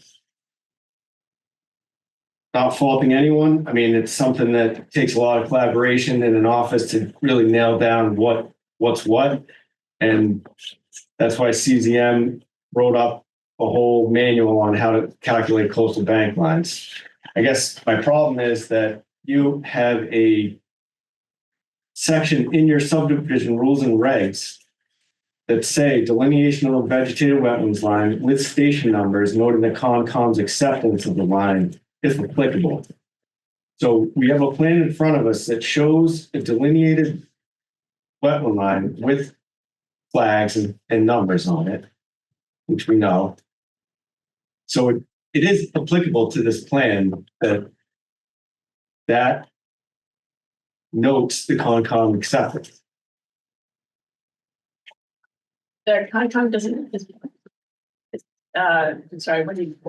Concom accepted because they are not, because based on this, there was an email that Nancy wrote back in June, and we don't believe that was when the plan had the houses farther back. And so they would have, at that point, the projects would have gone before Concom, but now that the houses have moved forward and out of that buffer zone, they don't need to go there. So Concom doesn't have review over this. Well, I think that. Is that? I mean, the term, I think the phrase just applicable, or I'm sorry, if applicable in this case. Yeah, I mean, that's what it means that in some cases, as you're saying, in some cases it's necessary and in some cases it's not. I think in this case, it seems as though, and I think this is what town council is saying, is that in this case, it's not applicable. I mean, that's why the phrase is there, because sometimes it's going to be in some time. In this case, it appears as though it's not applicable. I think it's that simple. So I think there's. Can I ask you another question? Sure. Through the chair. We have stamped engineering drawing denoting the line. Do we get to quibble with it? No, that's actually one of the things that town council said, that we have that we have to use. We have to go by that. So I really appreciate everything that you brought to it. I really love the fact that you're bringing your knowledge here. We have to rely on this stamped PLS. PLS, yes. Does the PLS do the coastal bank delineation? It's engineer, special engineer. Okay. And so that's what our advice from town council was, that we have to rely on that's a professional that's been hired, and that we have to go by that information. Right, but in Matthew's email to town council, he didn't reference the actual state regulation within the Wetlands Protection Act pertaining to the acceptance of the coastal bank line. I don't personally believe the town council is aware of that regulation, because that regulation basically says in it that the Conservation Commission or DEP has to accept that line. That's cut and dry, it's black and white. That is why I'm here tonight. That's why I wrote a letter in January, why I wrote a letter in July, why I wrote a letter in September. And each letter references DEP policy 92-1. for coastal community, for it to go through the planning board in this fashion with this kind of discrepancy not being run up the flagpole, whatever flagpole that is. I mean, it's clear to me it hasn't been vetted properly. So that is why I'm speaking out, and whether it matters or not, I don't know, but at least I'm here telling you that that's the way it should be. And if you would kindly, I mean, I can read my whole letter.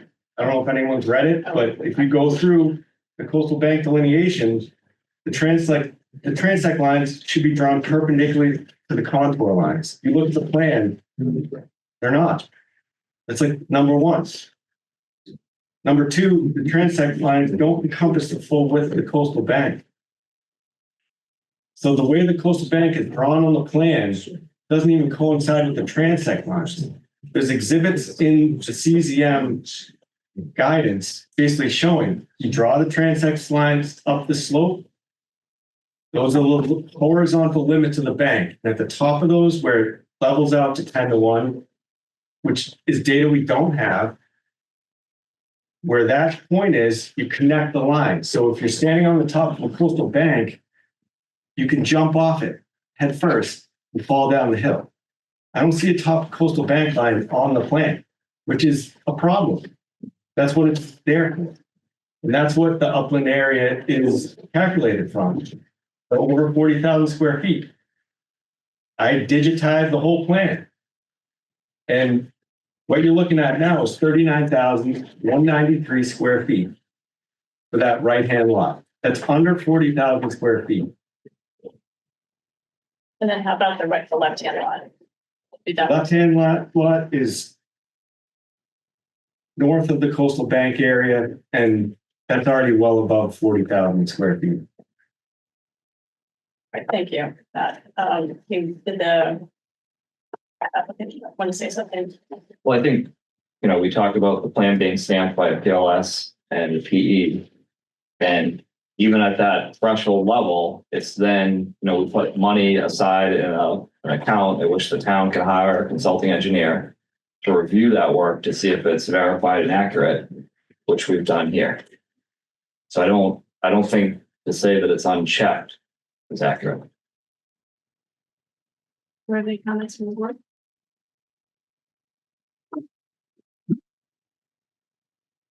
Well, Madam Chair, if it turns out that this particular lot is less than 40,000 square feet, obviously that presents a significant problem.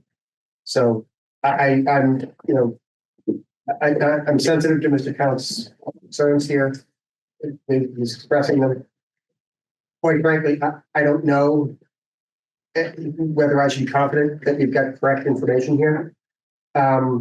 And so, in order for me to be able to make the determination, be confident that this is lot A, house A and the house and the lot letter delineations, I assume are the same. So house A pertains to lot A. Yeah.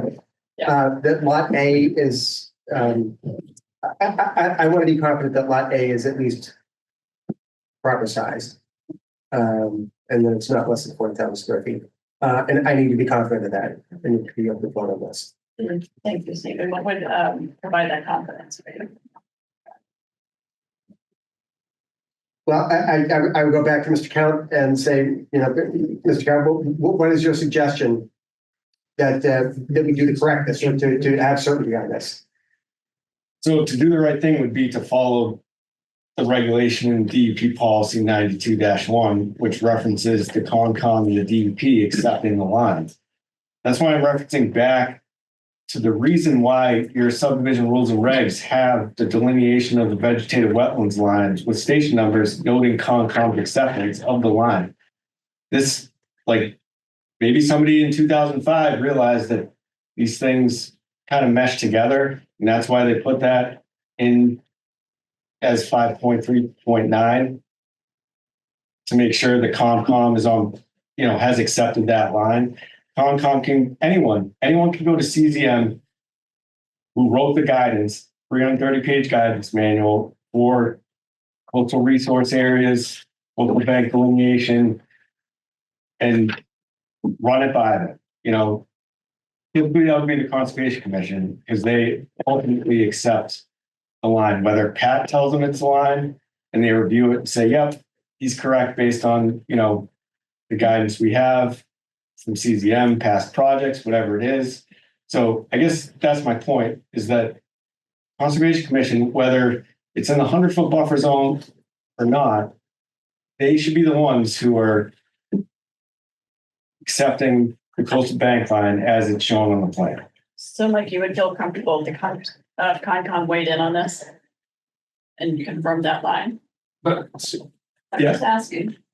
yes, that's how the state regulation was written. All right, then let me ask you another question. If it turns out, say the lot is actually that there is a change and that the lot were smaller than is shown on the map, would you then, if the applicant then changed that, would you have any other concerns about the property? If the applicant didn't change If the they lot size. say, just hypothetically, say in fact that the coastal line showed a different number, showed a different area of wetlands, and in fact the lot was less than 40,000, and the applicant chose to change the layout so that it met the 40,000 square foot threshold. Is there any other concerns that you would have? With the project itself? Or With the coastal bank measurements, transects, things like that. Basically, if we I guess it's the order of things that I am just concerned about. You know, if you accept it the way it is, knowing that it's potentially wrong. So I'm suggesting that what if we find out that if we go through the process, we find out that what we're seeing it could be improved upon, and if it is improved upon, would you have any other concerns regarding the coastal bank issue?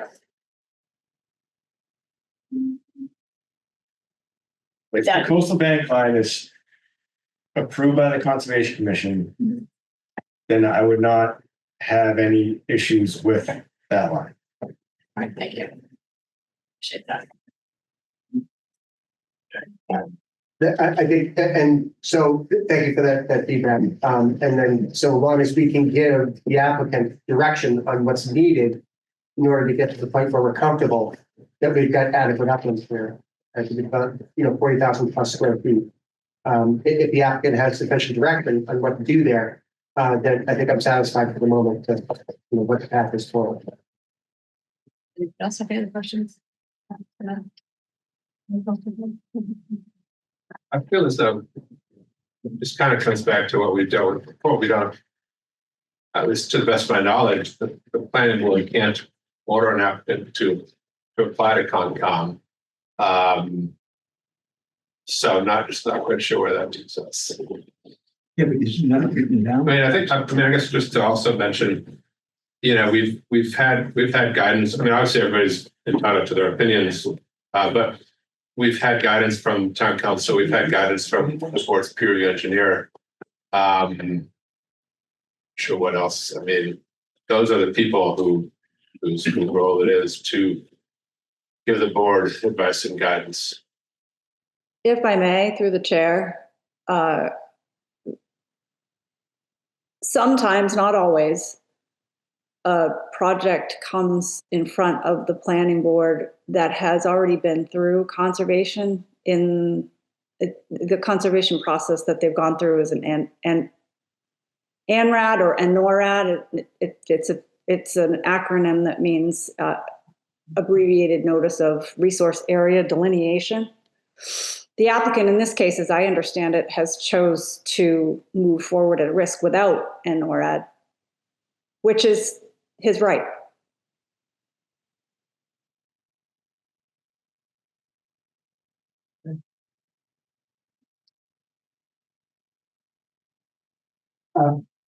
Madam Chair, if I may. But Matthew, coming back to your point, I think we have some plausible information here that the coastal bank does not delineate that. And So I think that's what's giving me pause with accepting what we have.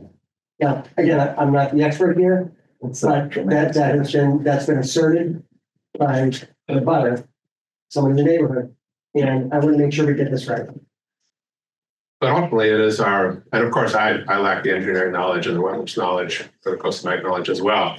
But ultimately, it is our peer engineer whose role it is, to, for better or worse, it's our peer engineer whose role it is to tell us whether, he or she agrees, to give us guidance, to give the board guidance and advise them to say whether he or she agrees with, those delineations. Other people can have all sorts of other valid perspectives as well. But, typically, in most cases, it's the peer engineer. That's the proper role for them. And since the board members generally don't have that knowledge, they go with the peer engineer. I guess just to just one more thing to mention. Just want to be sure I mention it, even though I know it's kind of a side note from this. With regard to the waiver request for the 150-foot diameter of the cul-de-sac, it seems that hasn't been decided yet, whether to grant it or not. And that'll be kind of a key, or at least it seems to me that's kind of a key question, because if the board decides to grant that waiver, then this design, it's kind of is kind of designed for that purpose, so they're in good shape. But if the board doesn't, then if the board kind of refuses to grant that waiver, then I think the applicant would need to kind of redesign the project to show the larger cul-de-sac diameter at the end and so forth. And so maybe the board can't decide that now, but eventually, that's, you're going to want to have kind of discussed that and have something to say, so that if the applicant does need to redesign it, that they don't have kind of the chance to actually, to redesign it, which would probably mean, delaying kind of the formal period and so forth. And I think, to the best of my knowledge, and you guys can correct me, I could be wrong, that diameter has been waived for some previous projects where it was just a paper street where no cul-de-sac road is actually built. But it doesn't appear from the research I've done, which I admit is not complete. It doesn't appear as though that 150-foot diameter road has ever been waived by the board in a situation where the cul-de-sac road actually was built, even for a 2 or 3 lot subdivision. While the ones I saw were 3 lot subdivisions. Now that doesn't mean that would be a bad idea to waive it. Isn't that the fundamental question we asked the fire department? Yes. Well, I think it's more, are you saying, Matthew, that typically even the 150 or 160 is not waived, but the roadway in it is smaller? No, it's just a question of, I'm not talking about the roadway at all, just a question of the diameter of the circle at the end of the cul-de-sac. If you see it, or I should say kind of the paper street cul-de-sac, if you see what I mean. Well, no, I'm sorry, I shouldn't say paper street, but since the road wouldn't go all the way to the edges, kind of, the diameter of the circle at the end of the right of way. Now there's, just because the board hasn't done it before doesn't mean they shouldn't, but the examples I've seen previously, it appears as though it's only been done for examples where the cul-de-sac road was not built at all, and it really was kind of a paper street. But if, for the previous examples, where there was like a 3 lot subdivision and the cul-de-sac road was built, like I think Glen Way, and I can pull them out here. Oh, I forgot 1 or 2 others. It seems as though in those cases it always was 150-foot diameter. I mean, ultimately it's the board's decision, but just kind of be aware that if you decide not to answer, I guess they would have to redesign it they need some time to probably redesign it to make it work. So then, I think, Matthew, maybe what I'm also hearing you say is that maybe we should informally let the applicant know if we have any concerns about the existing waivers, or if there's anything that we. Yeah. Yes. Yeah, I think that makes sense. Yeah. So we can check. That's reasonable to me. It's not a vote, so. That's where it gets tricky, yeah. Would it help you just if we clarified which waivers we're comfortable with at this point? Oh, we did that last meeting. We let, that's why we came back with the 6 we read at the beginning of this meeting. So I think, Right, so I feel I like think we we're all. have talked about, are you, does anybody have any concerns about Because it? we offered to make the concept with the 150 foot Right, cul-de-sac. right. I think it was Tag on the floor at the time, and he said, well, I already know why this one's better. Right. So why go down that route? Are we generally in line with that idea? Yeah, that's my recollection as well. Okay. And the other ones too, I understood your point about the environmental impact assessment. I was thinking about the whole property, but we're not talking about the whole property. Not just. Are there any other concerns or issues with any other waivers that anybody would want? We have a plan, and I recognize my count's expertise in this area as well, outside of my. On the coastal bank. To that effect, we have a stamp plan from an engineer. We have our consulting engineer's approval. And I guess, Pat, one question I have for you through the chairs. To get the building permit, will they not need to submit a plan with all the transects on the 100 and then showing the 100-foot buffer on the coastal bank through the various boards? And would Concom then have authority to review it then? Because my concern is we're outstepping our purview. We have we have town council's opinion. And I'm wondering, will this issue come up in front of Concom when they have to go get a building permit? I think it would only come up if the building department, the building inspector, when reviewing whatever site plan they submit, questions that line. Because then he'll put it, So it's not and automatic, if they're not discretionary. within 100 feet of that line, then it wouldn't be questioned. No, it probably, it may not go to conservation if the building commissioner does not question it. So for point of clarity, who is to inform the Conservation Commission of this application or this scenario? Well, I think that's what we're trying to, sorry. Well, Okay. The That's what we're trying typical to get. building permit process requires conservation department to sign off prior to any building permit. The assessor's office or the tax collector has to sign off and say there's no taxes due. The Board of Health has to sign off and say this is incompliant and there's a approved Title V system to serve this house before it's constructed. So each one of those departments has to sign off on it. And they have tools through Mass DEP where they take this existing, the line that we're showing, and the wetlands are delineated through the GIS system, and they can check relatively where the lines are. Do they change a little bit? Yes, but they generally know where wetlands are in the state of Massachusetts.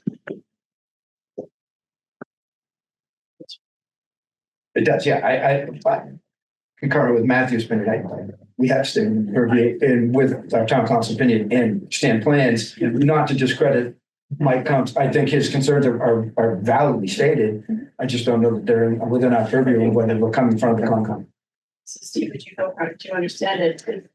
They kind of comment at some point when you look at this, but when they go through the building process? Yes. Are you comfortable at that point? That would, yes. Okay. Would be.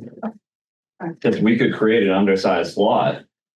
If we're wrong and we go to that process and we don't have 40,000 square feet of upland, we have our own problem. Right. Do you want that problem? In looking at your, but in looking at the property there and looking at the project, it seems like if there was, if lot A was undersized, we could redraw the lines to make lot B larger.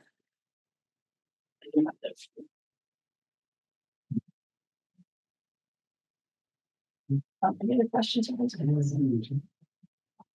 we hear from the voters about the driveway? Yes, please. Yes. Okay. So, do you want to ask? Okay, well, I'll let Lauren ask. Can we hear from the abutters to weigh in on the single driveway access versus the two driveways? Greg Mark, 50 Wadsworth. If you're gonna approve the plan, then I would be all for 2 separate driveways. Eliminate the cul-de-sac. Because that's gonna be the eyesore of the whole development. Anybody else? I mean, if you're gonna approve. Thank you. Anybody else in the street? Any thoughts on that? Yeah, I'll just say, I mean, Andrew Burns, I'm at 80 Wadsworth Road. Obviously there's a lot of concerns here. We just want to make sure things look right. There's obviously going to be some sort of structure built there at some point in time, and builder has the right to do that. There's a reputation that follows the builder. There are, a simple Google search, and you can find a litany of lawsuits, issues in other towns. I don't think that has any. Come on, we're not going to smear a builder here. Yeah, hold on. Just hold your mouth for a second. Excuse me, we don't, please, we're not here to disparage anybody. I'm not doing that, but there's obviously a lot of concern here. We just want to make sure that things go correctly. Let's just stick to this project. Yes, If you have specific concerns, what are your about the specific driveway. concerns? Okay, so we're asking, one of the questions that Ms. Roy just asked is, right, once that is started, there's going to be a situation where we could potentially be working with someone that's asking for forgiveness and not permission. You have to be very careful of that. And that's really where my concern is. I'm not clear. So what are your concerns about this particular project? As far as, similar to Mike's in that we've kind of put the cart before the horse. We're looking at a potential plan. We don't have all the facts. We don't know the coastal bank. There's potentially other issues here. We're looking for a lot of waivers. It just doesn't seem feasible. I think a more reasonable plan would be a lot more feasible. And that's why everybody is so concerned. What are your specific concerns? Are you concerned that there are going to be two houses on that lot? I'm concerned that there's going to be a lot of fill brought in. There's going to be a major change there. I understand it's a nice piece of forest now. It's not going to stay that way forever, but there is a coastal bank there that faces right to the northeast. That's where the gales come in when we get these storms. Not saying that that's going to wash away in the next storm or anything like that, but we have to be cognizant of what that change to that land is going to do. I know that the builder said that they're going to keep trees, keep structure, all that sort of thing.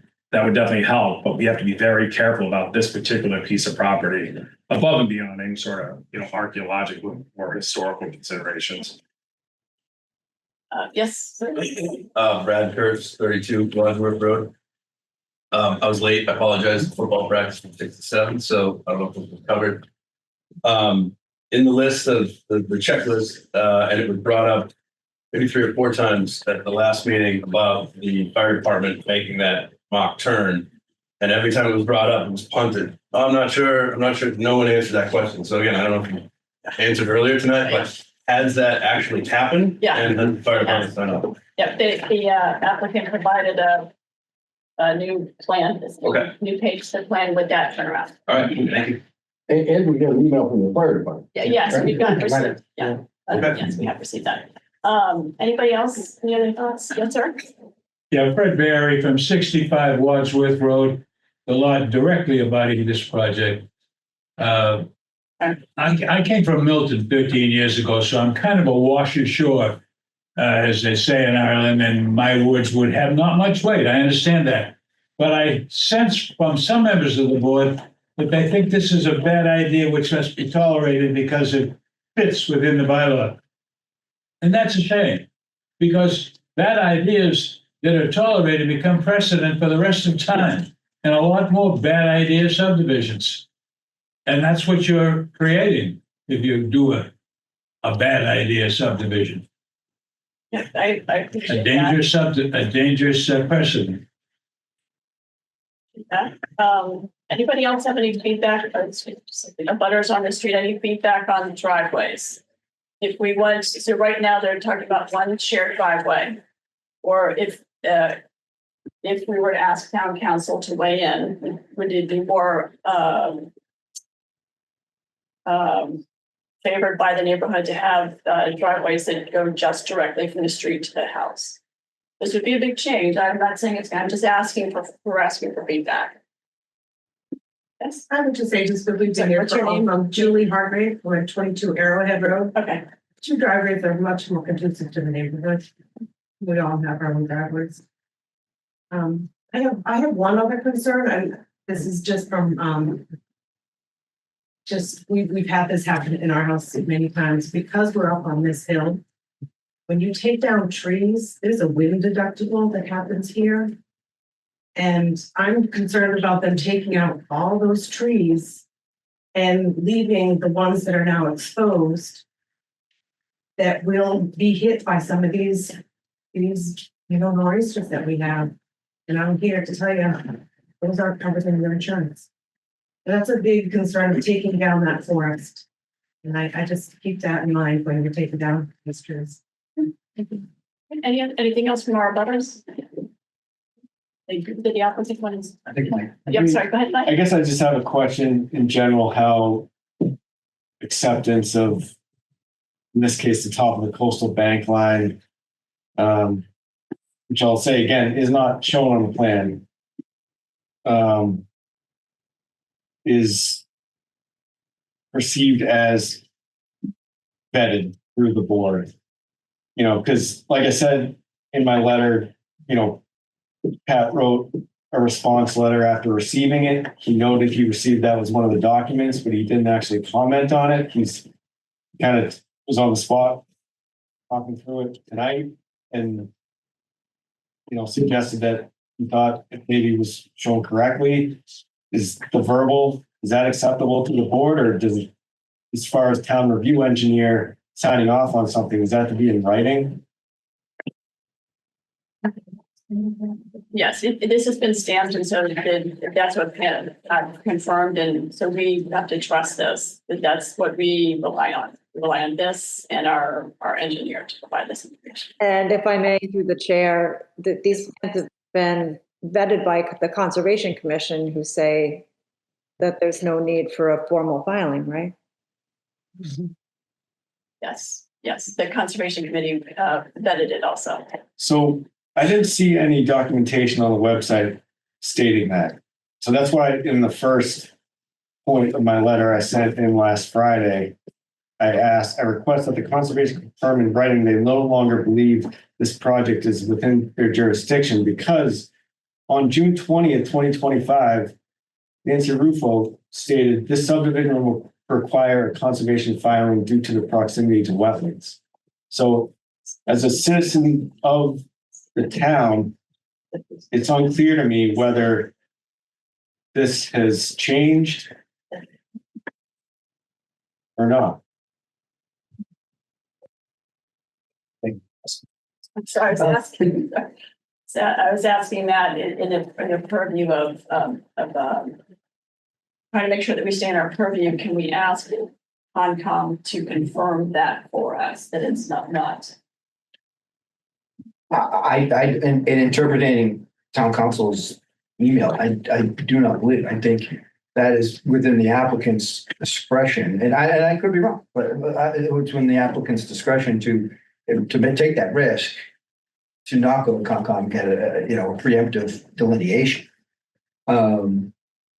As Attorney D'Ambrosio has pointed out, I mean, is that whether that's smart or not, that's not within the board's purview to decide, but it's their choice to decide whether to go and get a preemptive delineation from Concom. It is eventually going to get in front of Concom, maybe not in a formal hearing, but a review. Correct me if I'm wrong, and I think to Mike's point right there was what he was trying to get at is Concom had input when this was originally, all the towns at the town review, did all the boards have input on that? Did Concom look at this initially? On the design review? In the design review process? They were on that. They were in that meeting, right, Emily?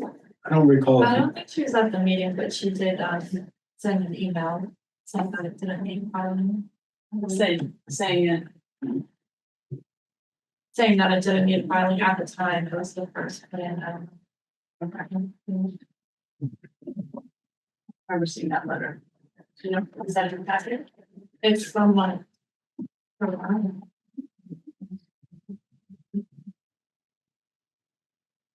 us a second. Right. Are there so many letters? Kristen, if I could speak to the issue of the cul-de-sac road being built, or the one driveway versus the two driveways versus the one cul-de-sac road. Sure. I mean, it seems to me that town council has already basically said that road has to be built and the access has to be through the road, through the right of way. I mean, if there's any uncertainty about that, I could be wrong. I could check with town council again. I could ask maybe to clarify further. I could try to make the question clearer. But it seems to me she's already answered the question.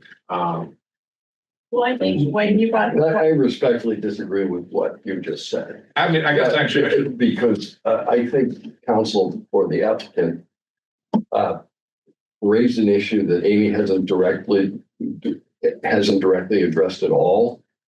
And candidly, to suggest that she's already said this, given what I thought was a credible suggestion that maybe she didn't, I think you're reading too much into it, but that's my respectful dissent from what you just said. I mean, I guess it's, in a sense, maybe it's irrelevant, because if the board decides to waive the requirement, the board could just decide to waive the requirement anyway. And so then it seems like, I mean, it's not in the zoning bylaws, it's just in the social. Yeah, may I direct your attention? The board could waive it anyway, I suppose. I was gonna ask you Yeah, that. just real quick. So section 3.3, and I won't read the whole thing, I'll spare you, of your subdivision rules and regs. The board reserves the right to waive strict compliance with these subdivision rules and regulations when, in the judgment of the board, such action is in the public interest and consistent with the intent and purpose of these regulations. And then there's also actually a section of your subdivision rules and regs. Section 8.0, the heading of that section is frontage waiver requirements. That's on page 38. So they're specifically contemplating a waiver of frontage, right? Yeah, but we don't need a waiver of frontage. We are going to create 200 feet of frontage. Right. I'm just saying that my point is, it's not unheard of a perversion of your subdivision rules and regs to come off the main existing public way. I mean, it's contemplated. There are other ways to, create lots under your subdivision rules and regs. But again, I think you have the discretion to waive whatever you want. Right, we do have that discretion, we haven't done it, I think that's why we're raising the question. So I think my question to you, and if the board, correct me if I'm out of line here, is that something that you would want waived? It sounds like the neighbors, two neighbors said they'd prefer it, the others didn't weigh in on it. But I think at the first hearing, there was some discussion of it. People said, so if people prefer it, my applicant's fine with going down that road if town council's comfortable with it. I guess that's what I would say. I mean, again, I made the point, just to reiterate at the initial presentation, I said, look, I think this would be less disruptive, more in keeping with the character of the neighborhood, less tree clearing. I think this is an alternative you could consider. And I thought that didn't get a very good reception at the time. I think now that we've gone through the paces, we've been through 3 hearings, I think people realize that this is a legitimate application that is likely to ultimately move forward. It sounds like there's a little more of an open-mindedness to, okay, well, maybe that would be better if we're going to have 2 houses there one way or another. So if that's the case, we're happy to continue and let town council weigh in on that specific question. If we get an approved subdivision plan such as the one presented, could we, subsequent to that approval, take pavement off of Wadsworth Road?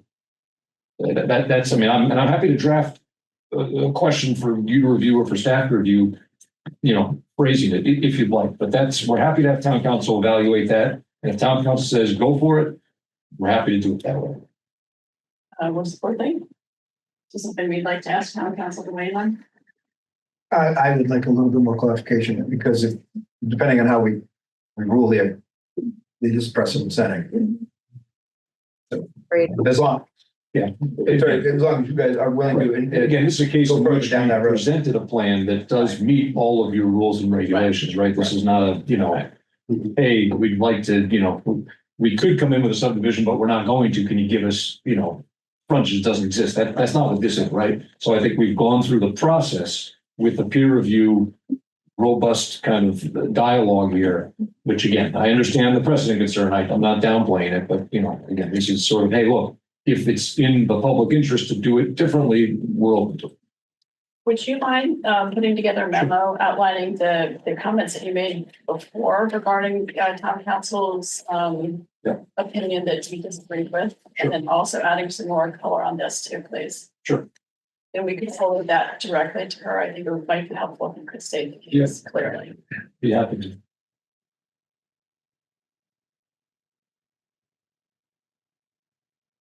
I know I've probably talked about this a little too much. I guess I'll just kind of reiterate what I said before. It does seem like it would make a mockery of the of the 200-foot frontage rule.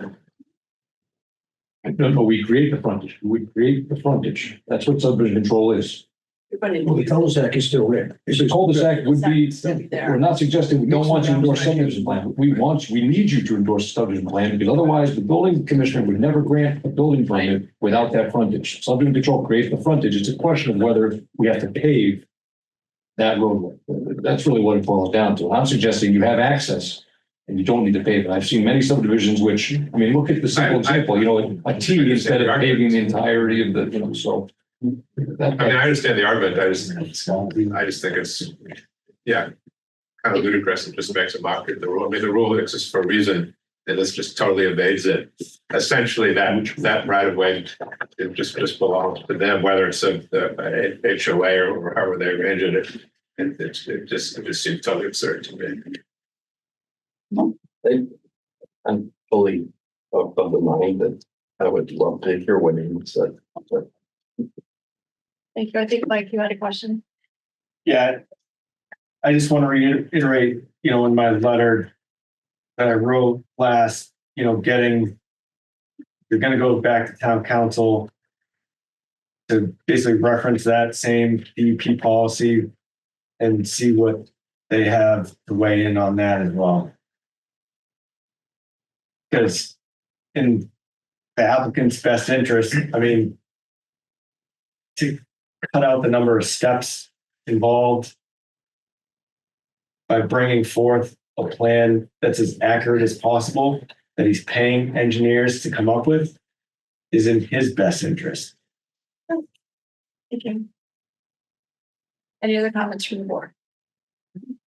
Well, I have to depart. Okay. And so if you're going to continue, you got to vote to continue before I depart because otherwise I can't participate. Yeah. So that means you have 5 minutes. 5 minutes. Okay. Well, it's just, everybody's still, I know personally, I am confounded still by this because it seems like, we have a single family house lot. That's what it is. And it's changed hands and the new owner would like to build 2 houses. And I understand that because this is a historical neighborhood, that would have been fine. But 75 years ago would have been fine. Today, it's actually not supported by bylaws to subdivide because of the frontage. And we went around and around. I mean, you mentioned that paper street was the initial thing because that's kind of where we came from last year. And then, no, we didn't want to go there. So we did subdivision and then we're looking for waivers from the subdivision. And now we're going to take the waivers and then we're actually just not going to build the subdivision. Aren't we back where we started? And the point I would want to make, and I'll make it very quickly, is that under current state law and Duxbury's bylaws, you already have the right to build 2 houses on this parcel. So I think it would be better for everyone if you would just do a by right application for the first house, maybe wait on the second one because the 900 feet might change, and not go through all of this because build the road, don't build the road. Even with the road, we had to consider this waiver to shrink the size of it just to lower the impact because it's a bad idea to build the road. We all recognize that. And we're trying now to avoid it. And you don't have to go through any of this. You can build the 2 homes under the bylaws as they are. So I'd like to see this withdrawn, frankly. That would be the best outcome in mind. You're proposing a main house with a Primary primary house. and ADU, you get 2 homes on the lot, 2 driveways. I mean, I think we can see that. We can see that reality. It could have hold 2 houses. I think we can all see that. We'd like to see it work, but why go through all these machinations if you just do it by right? That's very, very different from building 2. No, I know, you don't have 2 houses. It's wildly different. I mean, it's not even the same. But from the perspective of a person living in the neighborhood, no, it's not. Same thing, 2 houses. I mean, my concern with this is that you subdivide it, you got 2 houses, now you got the right for another house on each parcel. And what happens when the next owner, 10 years from now, somebody buys it, they say, oh, I can put a house in the backyard. and they find a way, you know. And what happens when the towns keep pushing back with this NIMBY stuff until the state comes down and dictates like they've done with MBTA zoning, like they've done with ADUs? All right, This is where it goes. This is what happens. This 40B, all of it, it's all restricted upon the towns by the state because there's so much pushback to develop. That's why this happens. And everyone says, how could this happen? Home rule. It's just philosophical, but we're having a philosophical discussion now when you say just pull your Did you have application. another say, we have a member who needs to depart, so I think there's nothing critical, nothing else urgent right now. Do I have a motion to continue this meeting? So moved. Second. To what date? October 6th, I believe, is the next. It's 2 weeks ago.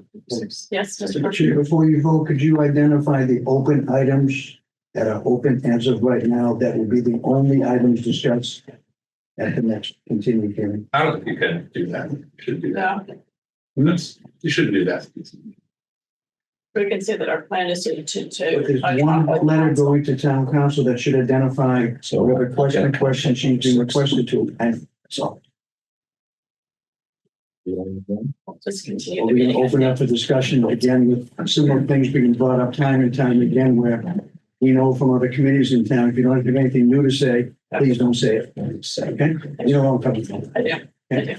All right, do we have a second? Okay, any discussion about continuing reading?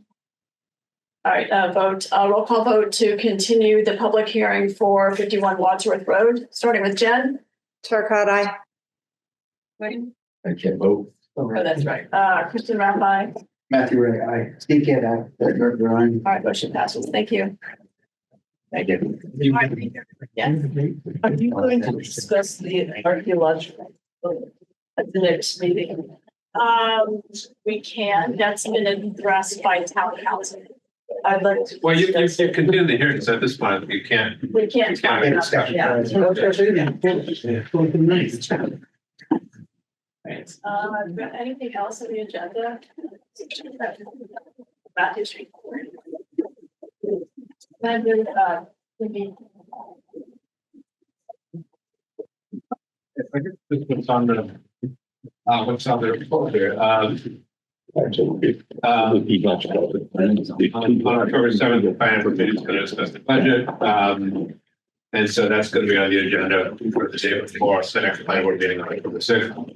I'm probably going to have to sort of make some adjustments to it, kind of based on some of the feedback I've gotten within town hall, to just be prepared for some changes to it, but I'll present it more thoroughly on October 6th. Good night, thank you. And then you guys just remind your schedule to attend the select board meeting on November 17th to discuss with them. And I'm probably forgetting something, but I think that's about it. Thank you, Matthew.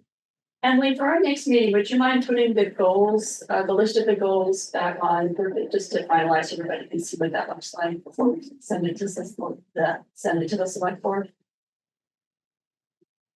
Oh, the Envision Duxbury.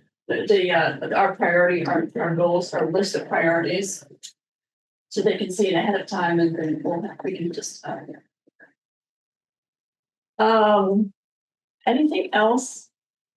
Well, yeah, to that point you just brought up, I thought we were gonna put a little time into the local comprehensive plan action items prior to our meeting with the select board, because we were looking for the select board to and town manager to provide sort of the feedback from the department side, but we were gonna try and round up the volunteer side on boards. I don't know. I don't remember the volunteers. Yeah. Did we say that? Snuck that one in there. That's all in my head. You did volunteer to volunteer. Brought it up, but. Did you?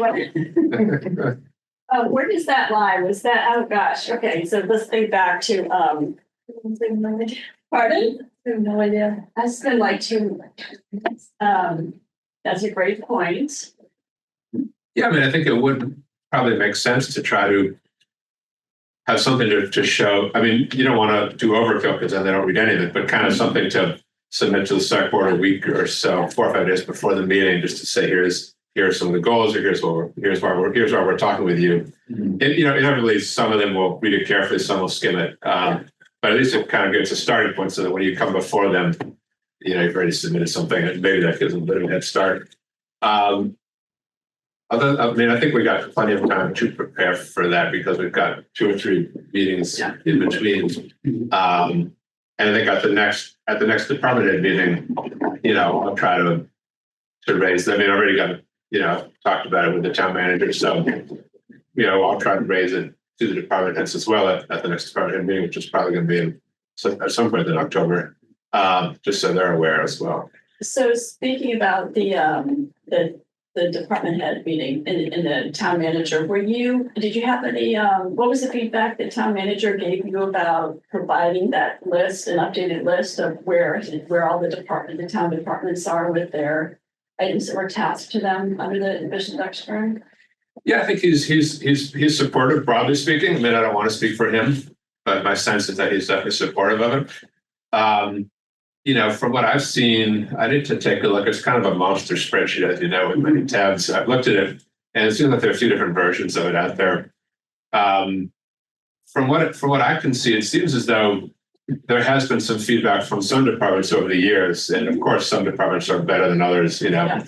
At providing this feedback, but some departments have given us feedback over the years, and so for some departments, certain items have kind of been checked off, or they've said, okay, this is either no longer applicable, or it's been done, or we're still working on it. Or those are kind of more or less the 3 basic categories. And some departments have given us feedback about a lot of the tasks that they're assigned, and others really haven't. So I think it'll just be a question of continuing that process, and especially kind of communicating with the ones that haven't to say what's your progress on these. I mean, in some cases, they might even say, there's another task that's now more important that's come out of this that actually this is now our priority for good reasons. But at least to have those conversations, I think will be valuable, because otherwise people are always kind of dealing with their immediate fires. There's always there's always kind of a crisis or something urgent that people have to deal with. And so there's a tendency for these things to kind of fall through the cracks or just kind of be delayed forever. And so at least remind people of ultimately we can't force them to do anything, but at least to kind of remind them of these things that were agreed to, or these things that were in the previous plan, and with some support from the town manager to kind of put pressure on some of them, or at least to work with the process along. Yeah. So Emily, that's good to hear that people they're moving and that that's on their radar for some of the groups of the departments. I thought we only had one plan, and then Emily was the master of that, and then they replied to her. So there shouldn't having a couple different plans out there or different charts. It's kind of, is there a way to make sure that everybody knows that Emily's the go-to on all that, and that she's keeping the source of truth? Yeah, I mean, I can take a look at the different things and try to figure out which is the latest and greatest, so to speak, or which is definitive. And if none of them are, then I can sort of try to amalgamate the stuff to make one that is. At this point, I'm not sure. I just kind of got the vague impression from what I've seen so far that it looks like there might be more than one version of that spreadsheet out there. So I just need to try to figure out which one is the most up to date, which one is correct. Okay. I mean, I could have misunderstood. I don't know if speak to that, or there's anything you can say. I was taking updates from people, but I haven't gotten anything since last year. So I don't know if there was something beyond that. Yeah, so Matthew, what other spreadsheet would have been out? What other chart would have been out there that people would have been? What other chart would they have had access to? I think the whole point with having Emily in charge was so that there were no other. I'm not sure. I think some people maybe got the spreadsheet and filled it out. Other people were just told to send replies back to the planning office. So maybe that's part of it. I don't know. Okay. I'll have to take another look and try to figure it out. Yeah, that would be great if you could do that by the next meeting. And then that would be really helpful when we go to select board and say, okay, here's who we've heard from. Yeah. Because I was under the impression that the select board had told Rainey that the town manager that it was his responsibility to go to all his department heads and find out what the status was. Mm-hmm. So I might have misunderstood that. So it'd be really helpful if we could go to, I think, select board and say, hey, this is what we've got, what's the status, and who should be the owner, right? who should be communicating with the department heads. Because there's a difference between if it's town manager or planning director, right? Yeah, I So we'd mean, like to be, it would be good to know. I think they all respect me, I'm sure, but yeah, I don't know. I wish they don't quite carry the same force. Right. And that'd be helpful, thank you. But Tag, to your point about the volunteers, how do we do? Well, I only bring it up because that's where kind of I left off with it. There was conversation with the town manager about the department heads and the select board about the volunteer boards. And that side of it, I don't think ever really got. I mean, I know you didn't chase people. I did a little bit, talk to some department heads or chairs about their boards and their tasks, but I don't know that anybody's tried to herd the cats and figure out where. So let's kind of pick up that thread. Do we think, was it Chris, the planning director, that sent out the email and said to all the different departments, all the different? Yeah, I worked with them on that message of here's the tool, we're gonna use it this way, at least provide updates. That's kind of. Okay, so it's just a matter of following up. Yeah. So maybe even Emily, maybe could pick up that email and send it, we have Matthew. Give it to Matthew and he could send it out to everybody. Hi, I'm the new planning director. Remember this? Yeah, I mean, it's gonna. Love your input. Yeah, it's gonna come to them one way or another. Yeah, I think at this point, I think it's more a question of what we're dealing with in the present. I mean, I imagine that at the time when this Envision Duxbury was created, was it 2019? Remind me what was that? I think so. Yeah, like presumably everybody got the message back then. I'm sure that Val probably did a great job of communicating it and people are on board and so forth. But it's been whatever 6 years since then, or at least 5.5, and some of the new people, some of the new department heads might be much less aware of it. Some of the older ones may have kind of forgotten about it.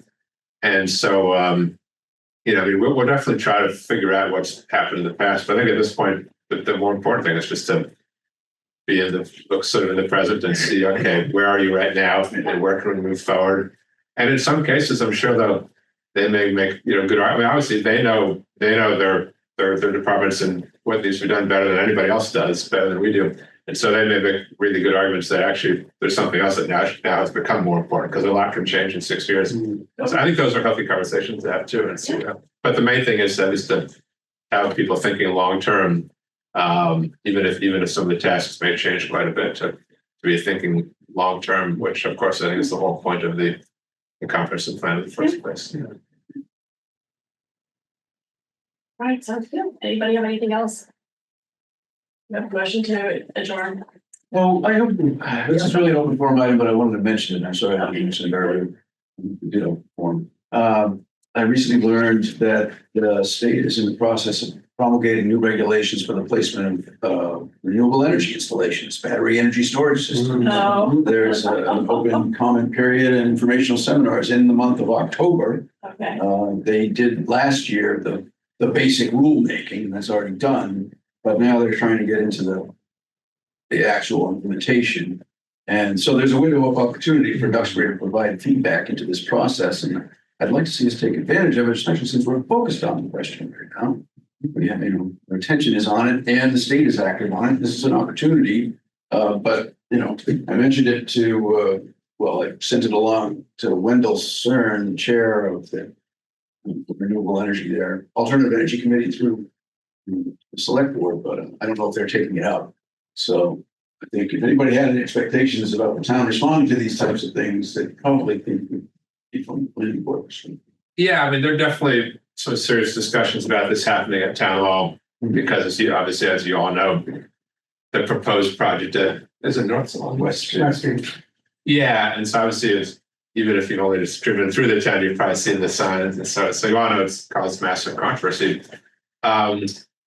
And so my guess, again, I can't speak for anybody else, but I think there's a pretty strong possibility that the town will be submitting a letter. I just learned about those kind of by chance about a week ago, in fact. And so, yeah, I think it's what you say is true. It seems like they're really doing a big process to create more rules and guidelines.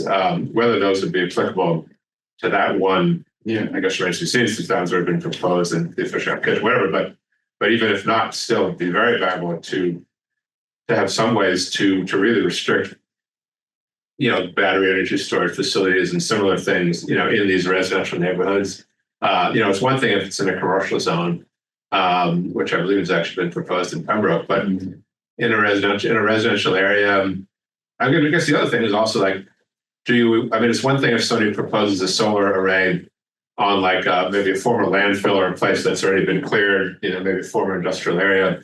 But if somebody's proposing to cut down, 20 acres of trees to put in a solar array, then I think that's also a thing where we might ask, do we really want, is that really good for the environment? Do we really want to allow those things as well? In a lot of these solar arrays have been on these kind of former landfills, which already were cleared. Those were kind of perfect spots for them. But now it seems increasingly some developers want to just kind of clear cut, 20, 30 acres to put in a solar array, which they've got a right to propose it. But that might be another thing where the state really needs to step in with some regulations and say, you can't do that, or we want to restrict that.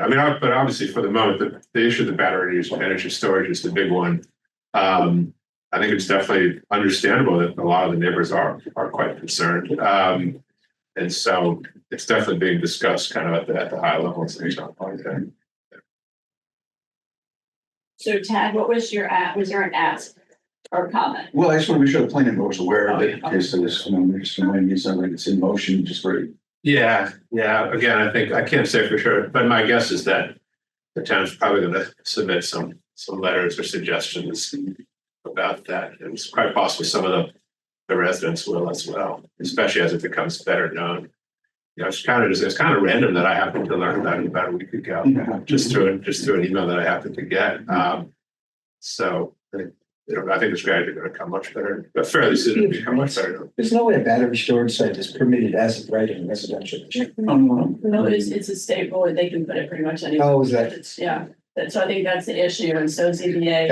I haven't got into this one in the weeds. I think did Jim deny it, and then they got sued. It's MBTA communities for battery storage. The weird thing is that please don't give your nightmares. Yes, it does. Yes.